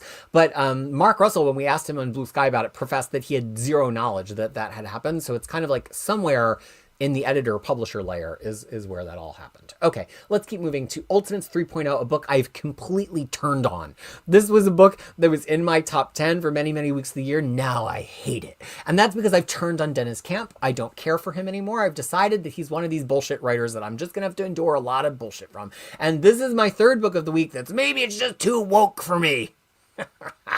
I know you shouldn't say that because I know I'm just giving ammunition to the opposite side, but I do believe that there's a point that social justice can't be your only plot point. And this is coming from somebody who is the first to say comic books have always been about social justice. The superheroes have always been about social justice. Comic books are about liberation. They're about equality, like all of those things. But if you're just going to foreground the like, we're the team that's bringing the social justice. Look at us social justicing against the Nazis. Look at us social justicing against the prison industrial complex. That's not a comic book. You're just trying to push my little liberal nipples until they get hard, and I don't respect you for that. Also, the art in this was fucking hideous. Juan Frigeri could do better, and Federico Blee is deeply, deeply on his bullshit. Every single page in this comic book was blue. Why? Why? This comic book is not good. It's not good. I do think that Dennis Camp has some interesting political points to make. He writes some really interesting stuff about this, about how like community building is the salve to misinformation and fake news, because the true salve to top-down fake news is grassroots, real news, opinions, and feelings. But again, you can't, you're making me hard for your intellectual ideas, but find a way to tell me a story other than just narrating a page with a bunch of kids showing their parents their cell phones. Like, you might as well just do a whole comic book how-to of how to block Fox News on people's cable boxes. This is not a story. It's not a story. You're not telling a story. You're just like relying on me to think being liberal is sexy and hoping that's going to sell your comic book. This is bankrupt. There are no good ideas here. This run is a crash and burn. The only good thing happening in the Ultimate Universe is Spider-Man. Okay. Now we're at Stan Sagai's Sagi Yojimbo. If he put the effort that he puts into this cover onto the interior, I would still be reading this book, but I had to drop it because the cover interiors were too ugly. I don't read Vanishing Point because it's by Mark Russell and I love myself. But this is apparently him doing the Jetsons, but off-brand. They're not actually the Jetsons, although that likeness is pretty close. I don't know how you don't get sued for that, but it's some kind of commentary from him. Please kill me now. I don't read Vatican City by Mark Miller, even though I love comics about the Vatican and also comics about vampires, because Mark Miller. I don't read The Walking Dead Deluxe, although this is the beginning of All Out War. So if you ever wanted to just jump into reading The Walking Dead in color and like enjoy reading it in color, like you could really just pick up from this issue, because this is a very big specific art. Hold on, we have somebody who actually read Vanishing Point. Alert, alert.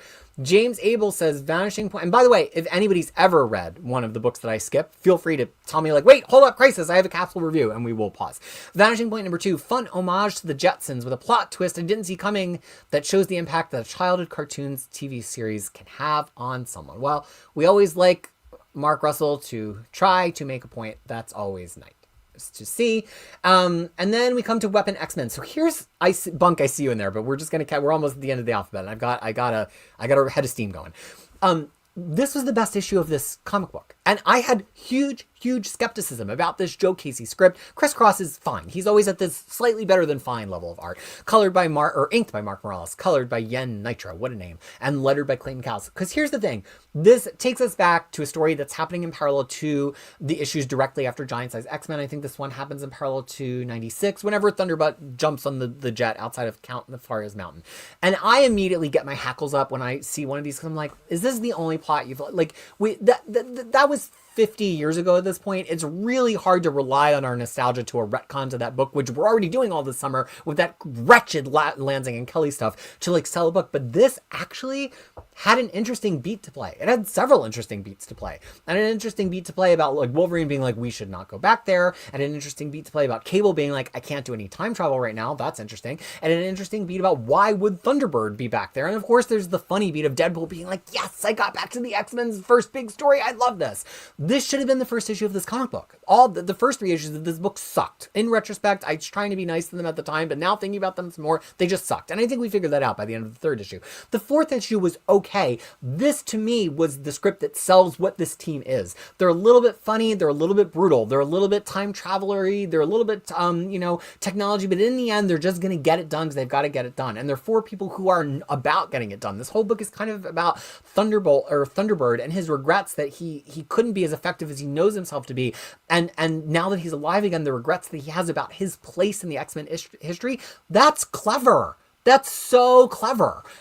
So like, yeah, unfortunately this book is canceled, but you can't start with your bad 3-issue arc and just hope everybody's going to wait through it. You got to come out guns blazing from the first issue, Joe Casey. And Joe Casey's somebody who's a slow burner. He likes his slow development, but at Marvel and DC right now, DC, maybe you'd have some time for, but you cannot go 3 issues and not have a hook. By the 4th issue, the audience that was going to support that book is gone in this market. Okay, so this, you could just pick this up by itself. It was a very fun issue. It made sense all by itself. It was fun to read, and the series is now over. Oh well. Again, just so much great art from Chris Cross, taking specific scenes from that issue of Uncanny X-Men, which again, I was very guarded about at first, but it ultimately worked for me. West Coast Avengers by Jerry Duggan, with still Danny Kim drawing every issue, I think. Did he skip one? It's been incredible. art from Arthur Hesley, or color art, which he's really been rising up my ranks, and letters from Joe Caramanga. This issue, it kind of was just like a miscellaneous action issue. I liked it. It was written fine. Spider-Woman has kind of been observing what's going on in this Church of Ultron, and what we have is many different splintered versions of Ultrons who are all kind of like warring against themselves, and now the violent ones are starting to get the upper hand over the other ones, and so Spider-Woman's like, guys, we got to call in the team. But I find that I'm actually really into this B-plot about Killer Watt, who's known as Blue Bolt, who wants to be known as Wonder Man, as he's in prison in between every episodic adventure with the Avengers, because he's still serving out a sentence, but now he's in there with a person that he put into prison, Flag Smasher. That plot, to me, like, I never expected myself to get super into Kilowatt or Blue Bolt as a character, and now he's who I'm looking forward to in this comic book. I love how this comic book like treads the line right between being funny and being action, and it's a fun comic to read. I always think there should be a slightly funnier, slightly more action-oriented Avengers comic book to the side of the main run, and Jerry Duggan is a great person to be writing that. Now we come to Wolverine number 10 by Saladin Ahmed, and this issue really, it's one of the last ones I read, obviously, for the week, and I really don't know how to feel about it. It's art by Javier Pina, color from Brian Valenza, and letters from Corey Petit. Great cover here by Martin Kokolo, who's the regular artist. The thing about this is, it's mostly Logan's narration as he walks into his childhood home. And if there's anything that I really think truly, no reserves in saying this, Saladin Ahmed is good at, it is the narration of Logan. I think he's really good at Logan's voice. He's inside of his head, much more than he is for Daredevil, much more than he's been for anybody at Marvel in a long time. I just think he's nailed the Logan voice, and so few people do. People usually just get by on the claws, and I'm good at what I do. But like, Ahmed gets it. And I really think Pena did a good job on the art here. And I think there's something really interesting about him delving back into the history of his home, which I don't know if we've seen him do as much since he's come back from the dead. And now that he really thinks of himself as a parent, which he was unsure about that status in his life previously. So like, I do think there's interesting texture to mine here. But then to connect it to Sabretooth, who's only been gone for a year. And like, there's so many other interesting parts of Wolverine's history, characters that could interact with the history, that I think just rewinding the clock back to another Sabretooth story, and not even rewinding the clock, but doing it in the present day, I just think it's the wrong call. I just think you got to have better ideas than that to write Wolverine. So unfortunately, Saladin Ahmed, great voice, terrible plotting for me. And James Abel, echoing something similar, enjoyed the artwork and the setting, but the plot was weak. All right, we're almost at the end here. So I am reading Wonder Woman right now because Tom King just turned in two of my favorite issues of the year on the past two issues of Wonder Woman with Gay on March on art. This one has Caitlin Yarthkin art, whose book Living Hell I enjoyed the living hell out of earlier this year. It was briefly in my top 10. It was still a very fun series, even though it didn't quite finish strongly.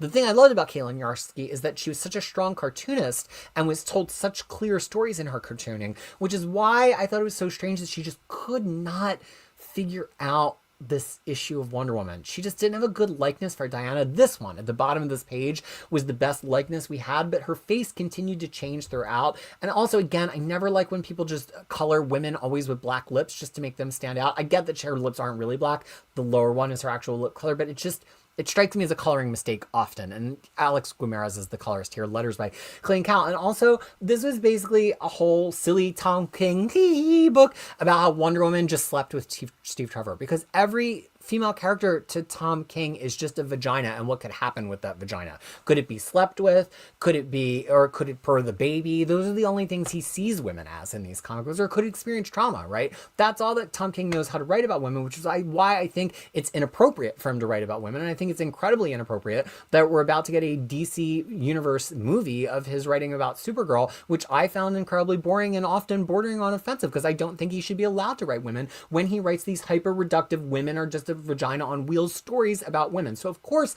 this whole issue is about how Steve Trevor just slept with Wonder Woman for the first time, all shucks, and also how they're fighting mice in the Capitol building. It's everything I hate about this Tom King run. It's everything I hate about Tom King. It's everything I wish Wonder Woman wouldn't be reduced to, but she is again and again, because we have men writing her. I don't think you can let men write Wonder Woman. Maybe a super queer guy, but in my knowledge of Tom King, he ain't that, and this just piled on how much I hate everything about this book. book and how it is doing awful, regressive damage to a character that should be all about love and strength in comic books. I don't understand how we killed Steve Trevor and we are still writing issues about him. I mean, haha, there's mice in Congress. This was offensive. And now we come to X-Men. The worst part about this X-Men issue by Jed MacKay, art from Emilio Laso, colors from First Went to Shoujo's towards the bottom of my colorist stack ranking, and letters from Clayton Cowles, is that this cover was a lie! There was no Magneto! Gonna tell me there's gonna be Magneto on the cover. Also, I don't think Emilio Laso is quite up to the team. Like, I think we had a pretty good trade-off between Ryan Stegman and who's that one that preferred Ryan Stegman? The other person whose name just, Netho Diaz. They really looked like each other. What's interesting here is that I really like Laso's clean looks, and on the bad guys, he draws them really well, but on the X-Men, he just like doesn't quite ever get them on model. Like, Ileana's face is too small. Temper looks like she's 50 years old. He like really seemed to struggle with the model. At one point, people's faces almost have like that, all those wrinkles on Cyclops makes him look like he's 60. And then again, like Psylocke just has barely any facial features. He just seemed to like really struggle with the basic features of the characters that he had to be on model for. And then the characters that there was no model for seemed to go just fine. So yeah, no Magneto. And also I just can't bring myself to care about these 3K other X-Men. Jed MacKay just threw them all into the arena with us at once and didn't really take any time to like establish them or anything. So there is a funny beat here that plays out where Cyclops Magic's like, let's get him. And Cyclops is like, no, I've seen this before. I've had Wolverine on my team. They're going to fight it out between them. Just wait a second. That's a funny beat because Jed MacKay writes a great Cyclops and he writes a great Magic. But then we had to sit through the team arguing with themselves, the bad guy team, and they're just not interesting. There's nothing interesting about them. I think one of the worst problems with this current era of X-Men is it seems like everybody's been given the directive of like make all these new characters, but very few of the authors are giving us any time and quality time with the characters to like actually care about them. So then they take up all this panel time and they have no meaning to us, and that's no fun.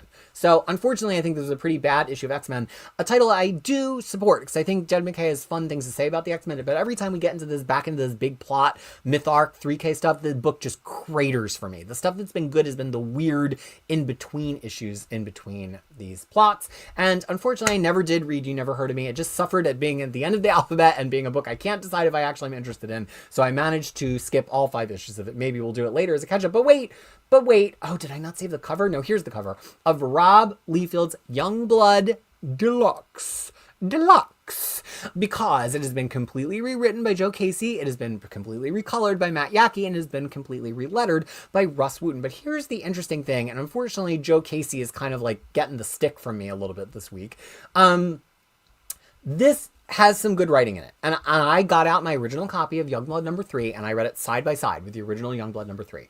The problem is that Tim's not the feat, but that Joe Casey is taking the approach of having to rewrite everything. Like, which I guess is Liefeld's approach, where like he's re-scripting everybody's motivation on every page, every line of dialogue. And sometimes he's even putting script in places that didn't have a script. What a Liefeld page this is. Like, you have 6 normal panels and then you just full on draw a pinup of a character that is standing on his own face and head in the lower panels just because you wanted to draw a pinup. Like, that is Liefeld to the max. But again, there's so many instances in this where the original dialogue actually was better, or that Tim Seeley like put in too much dialogue on a page that actually was just a cool page. Or not, I'm sorry I keep saying Tim Seeley. I mean Joe Casey. Joe Casey and Tim Seeley are the two people who really love 90s image stuff and are always bringing it back.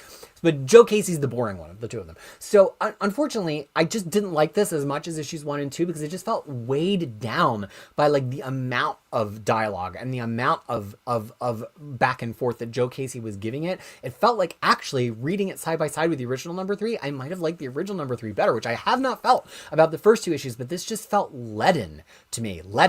So, I mean, I'm still enjoying it, and I would still I'm going to keep buying Deluxe Youngbloods. I love this idea of like revitalizing a book that had pretty bad writing to begin with, but against that original bad writing, I don't know if Joe Casey won the tug of war in this. I think this is one of the pages where there was less dialogue on the original page, and the original page was cool, and here just is more dialogue, and the cool factor kind of went away. So finally we come, actually there is one book after this in the alphabet, to Zatanna, issue number 5 of 6 by Jamal Campbell, writing and arting and cover arting and coloring with letters from, oh God, that's so small. I don't know. Ariana Maher. I'm always on Jamal Campbell's side. I don't know if there's a lot of people in comics who have his level of talent in any art, in the art of writing, plotting, drawing, all of it. But to take an issue, which is the penultimate issue of the series, and to have one half of the story be a memory and the other half of the story be somebody's background, it just gives us very little time with our character in the foreground having agency. The pages looked amazing. I mean, the art in this is just eye-popping. And I actually appreciated a recap of Zatanna's history with her dad, because I don't know that like the back of my hand, so I liked it. But it just felt like we got very little actual Zatanna doing anything, and that's been kind of the problem in the middle of this series. It's very artist-writer, where he's writing to draw the things that he wants to draw. I just think to have somebody do a light co-write with him, the way that Mark Waid co-writes with Samney, but Samney is plotting and Mark Waid is like just helping Samney shape the book. I think we've seen a lot of success for a lot of artist writers in the industry where they have somebody along in the co-pilot seat to just help them with shaping. There's another book we were just talking about last week where like the writer has been like, I'm just here to massage a little bit. This is really the artist's book. I think that's really on trend right now, and I think it's really working well. And unfortunately, this will be an all-timer. It will sell forever because Jamal Campbell's art is that good and the story's not bad and it's not incoherent. There's nothing wrong with it. I just think that this just needed a little bit of shaping in the middle from a writer. Like if he had just had N.K. Jemisin going alongside of him doing a polish pass, it would have been beautiful. James Abel saying, some great panel layout and artwork. It's reminding me of Gwenpool. There was a very Gwenpool sequence. Yeah. The Cruel Angel saying, along with some mom and dad, and I love the 2-page spread where Z escapes the art pages again. Very Gwenpool. Can we get an absolute edition? Yeah. They're going to sell this eternally. I mean, they're not dumb. Jamal, and it's not bad. Please do not hear me saying that it's bad. It's just, I just felt like it needed a little bit more shape. And this was a pretty late issue in a series to be that much based on like flashback type story elements. And then finally, Zenoscope Legends. Oh yeah, I'm here with my Zenoscope bullshit. Guess who's back in the house? So this is their one-shot series that they're using this year to kind of tell stories of all of their extant characters and remind you where their stories have been told before as they're about to kill them all. Maybe, we don't know. So this had 3 stories in it. One of Mystere, one of Gretel, and one of Hercules Pain. The credits were a little bit mixed up, so I don't know that I can credit everybody correctly. I'm going to try. So this is the Mystere story. Really cool artwork by Saint Yak, colored by Robbie Baird. Mystere is probably my number 2 Zenoscope character, right behind Van Helsing. This has got sort of like, she's got sort of a Dr. Voodoo power where she speaks to ghosts and like harnesses the power of magic, but the power of hoodoo, you do voodoo, do what? Ghosts. And so I love that she like goes to this church, and the church has been deconsecrated because it's got this vile book there, but then she gets captured. It's a pretty good primer on Mystere. Like, I don't think it's a good Mystere story, but she hasn't really been around for the past couple of years of Grimm Fairy Tales up until the last few months. So like, this is like, it's a decent story and it had some cool art. Second, there's this Gretel story. I didn't love Jordi Perez's artwork here, also colored by Ravi Bayard. But yeah, Gretel to me is just, I don't think that this story, which is written by Joe Bruscia, as was the first one, actually explains Gretel. Like, she didn't really explain what her powers were or where she came from. It just explains that she has an apprentice and her apprentice dies. So I kind of feel like this one failed if the remit is to like get us excited about these characters again, or like at least remind us like what they're about. I think the Mystere story did that. This story didn't. Then we get a Hercules story by Pat Shand and Chuck Brown. The Hercules is kind of like, he's kind of like a Luke Cage-ish character, but has power of the gods. This whole story is about how he's convincing this young kid not to get involved in gang stuff, and it just fell a little flat for me. It was like a little bit like central casting, like very special episode about a kid who picks up a gun for the first time. If it's trying to sell me Hercules, I don't know that it got me super invested in this character. So of these 3 stories, Mystere was the one I really liked, but that's not a surprise. I always like Mystere. And then finally, oh, that's just the cover. Finally, we come to Zujitsu Fighters, which I actually think had a pretty lovely cover here, but this was another Kickstarter book, and Jamie C's got to go, but you made it pretty much to the very end, because that is the end. So let me go back for a few of your comments. I guess we're going to start with the Tom King of it all, and then we'll go back for Bunkmaster's comments. So Bunkmaster saying, I love how Crisis can still have love in my heart for Wonder Woman issues, even when it's someone he doesn't agree with. And then we get back to Crisis Tom King rant.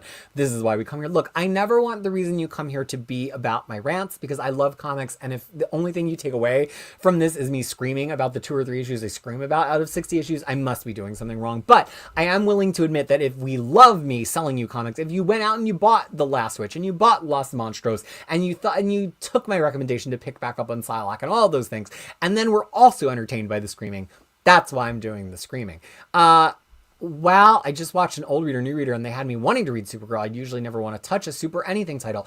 Supergirl, Woman of Tomorrow, people have overwhelmingly good feelings about, but I remember reading the first 2 issues and being like, surely this is a joke. Like, I'm being punked. Nobody could really possibly like this. And the thing is, I do have Tom King books that I like. I don't think his writing style is bad. I think his regimented approach to scripts really bores me eventually, and I also think he writes certain characters, women especially, badly. So I know people who are just like, everything like Tom King sucks. I'm willing to read books by a war criminal if they're written well, but that book in particular to me was just fundamentally unreadable. But I know I'm weird. I have strange brain wiring. I say things that are unreadable all the time that other people love. I have things that I'm addicted to that people think are garbage. So I know I'm a weird barometer, and you've got to kind of attune yourself to the Crisis magnetic poles before you can take my opinion on anything. But that's just where I am on it. Edwin Billiot saying, I'm late to the live stream, but I came in on a rant on Tom King and could not agree more. Captain O'Kona saying, preach, 100% agree. I upgraded an order of magnitude to 1,000 on Tom King. He should not be allowed anywhere near female leads, but Mr. Tax, I almost called you Mr. T, was here for that 90s image love, saying let's effing go. All right, so now let's go back for some older comics comments. I don't know, that was right in the line. Drink if you want to. So yeah, we kept having me freeze, unfortunately, but let me see if anybody else had any. Not a lot of things. Kane tagged Geo about Les Monstros, which I love. James Abel said something was a Bunkmaster book. I forget now. Something. Phantom Road? I don't know. Which seemed to have summoned Bunk from the ether. And so then James Abel is enjoying the new take on Superman and Super Unlimited. Some interesting ideas are at play that could impact Superman for years to come. I would rather he didn't get impacted. But what do I really think of Superman Unlimited? I hate it. Well, dang, now I kind of want to read Superman Zombie the Creep. Yeah, if it was a book about Superman as a zombie and had I think the Creeper book by Dan Slott is the secret good book that he could be writing. I mean, you know, Dan Slott frequently is like that, where like he's on a book and you realize he secretly wants to be writing another book. Like when he was on Silver Surfer and he secretly wanted to write Doctor Who, or he was on Spider-Man and he secretly wanted to write Doc Ock as Spider-Man, and then they let him do that and that became one of his best books. I think that like when you just let Slott follow his hidden urges, then you get the actual good comic book. Logan Wayne saying, speaking of Slott, as I know, his Fantastic Four run is about to be omnibused. Aside from his bad writing of Sue, what are my thoughts on his FF run? Terrible. No good plot ideas. Here's the thing. He loves The Thing. Here is The Thing. The Thing. He loves The Thing. Everything he did for The Thing in that book, golden. The Thing's wedding, The Thing's relationship with Alicia, The Thing's kids. Anytime a plot intersected with Ben Grimm during that run, it was great. Anytime a plot intersected with any of the other characters, Sue, Johnny, Reed, Valeria, what's the kid? Franklin, terrible. It just felt like he hated them. And I don't just say that when a writer writes something I don't like. Like, I feel malice about a character where it feels like the writer is like deliberately writing them out of character to make plot beats happen to them that are specifically unkind to that character. So it's not that I'm like, oh, you're being mean, don't break up Rogue and Gambit, you must hate them. No. It's if you have Rogue act completely contrary to decades of her character and then it results in her breaking up with Gambit, then I'm like, I think you might not like that character because you are specifically writing them out of character to do things which are harmful to their continuity.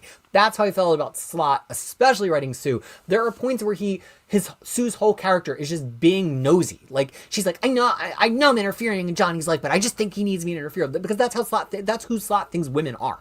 That's always how he's written women. In Spider-Man, read a woman in any of his run. That is how he writes women. So yeah, I just think that it was, and then he aged up Franklin and Valeria, which fine, maybe it was editorially mandated, who knows? But then he kind of writes them both as like morons. And I know teenagers can be morons, and so he's trying to like, maybe you could give him credit and saying he's contrasting their intelligence with the fact that they're teenagers. But it just came again to me as being sort of mean-spirited. Like, I'm not even gonna let them be kids anymore, but now I'm gonna write them as like super annoying and stupid. So yeah. Just not a fan of that. Comics Pal loved the honesty of my reviews, which makes me, who even knows what they were saying that about. Quinconita was just thinking about how much I agreed with my judgments this week. I should have predicted, Ultimates. Too woke for me, folks. Too woke. No, I shouldn't say that because somebody's going to take it out of context and then I'm going to get in trouble. I'm woke. I'm awake. I've been awake for hours. I've been awake since 3:30 this morning, but I just don't think that it did enough to attract me. Bunkmaster saying, once again, when Krisis and I don't agree, we really don't agree. I think Camp is doing an awesome job incorporating his point of view and writing a truly captivating comic. Captivating where? Wouldn't you need character growth? Wouldn't you need a plot? Captivating where? Okay. Now let's go to your newer messages. I once heard, says Logan Wade, somebody say that Woman of Tomorrow is a very cynical view of Supergirl, at least the premises. Yes. And that's why not only did I hate the dialogue and the narration, I don't really like books that are narrated by a character other than the main character observing the main character and thinking things about the main character as the only narration. I like books where they like trade around the narration, but that's a trope that like really turns me off pretty fast. And King did that there, and he does it in his Wonder Woman all the time. So yeah, and I do think it was a very, very cynical take. Back to my point in X-Men, since 2015, has anyone at Marvel been allowed to write a slow burner run to success? Parts of Krakoa were slow burners. I think Teenie Howard had some slow burn elements to her progress on the other Psylocke, Betsy. I think that, yeah, I'm thinking of examples that didn't get allowed to happen, unfortunately, again and again. But I mean, Cy Spurrier got a huge, long lead to just do so much stuff with Nightcrawler and Legion. I think people have occasionally, Matthew Rosenberg, even though he had to write that disastrous run of Uncanny X-Men right before Krakoa, he moved through several different series and miniseries to kind of pull out that thread of story. I think some people have gotten the chance to do that. Scare Tactics is now in Cruel Angel's wishlist. Bunkmaster saying, have to find out, am I doing okay with the Brennan Lee Mulligan rant? American Girl dolls around the world will be well shorn, but he will be missed on Dropped Out. Give me them spats. I love Dropout TV. I could have a whole separate stream, about Dropout. If I was funnier, I would have a stream critiquing Dropout. If I would have the balls or to DM a D&D campaign online, I would have a whole stream where I was commenting on D20. And if I was better at black eyeliner, I would have a whole stream critiquing Drag Race. So yeah, those are some of the things I really love to consume. I'm a big Dropout TV fan. Not my favorite Game Changer episode. Love the concept, but the bits themselves weren't as funny as they could. Like that Katie Maravich D&D on a bus. I thought it was going to be on a bus. Like it just, I don't know. It just didn't strike me as funny as I thought it was going to be. Okay, let's see if there's a few other things. Quincognito saying a stronger and trying out the Krisis thumbs up and not letting the Krisis thumb down scare you off trying something for myself. Oh, to people. Yeah, that's the thing.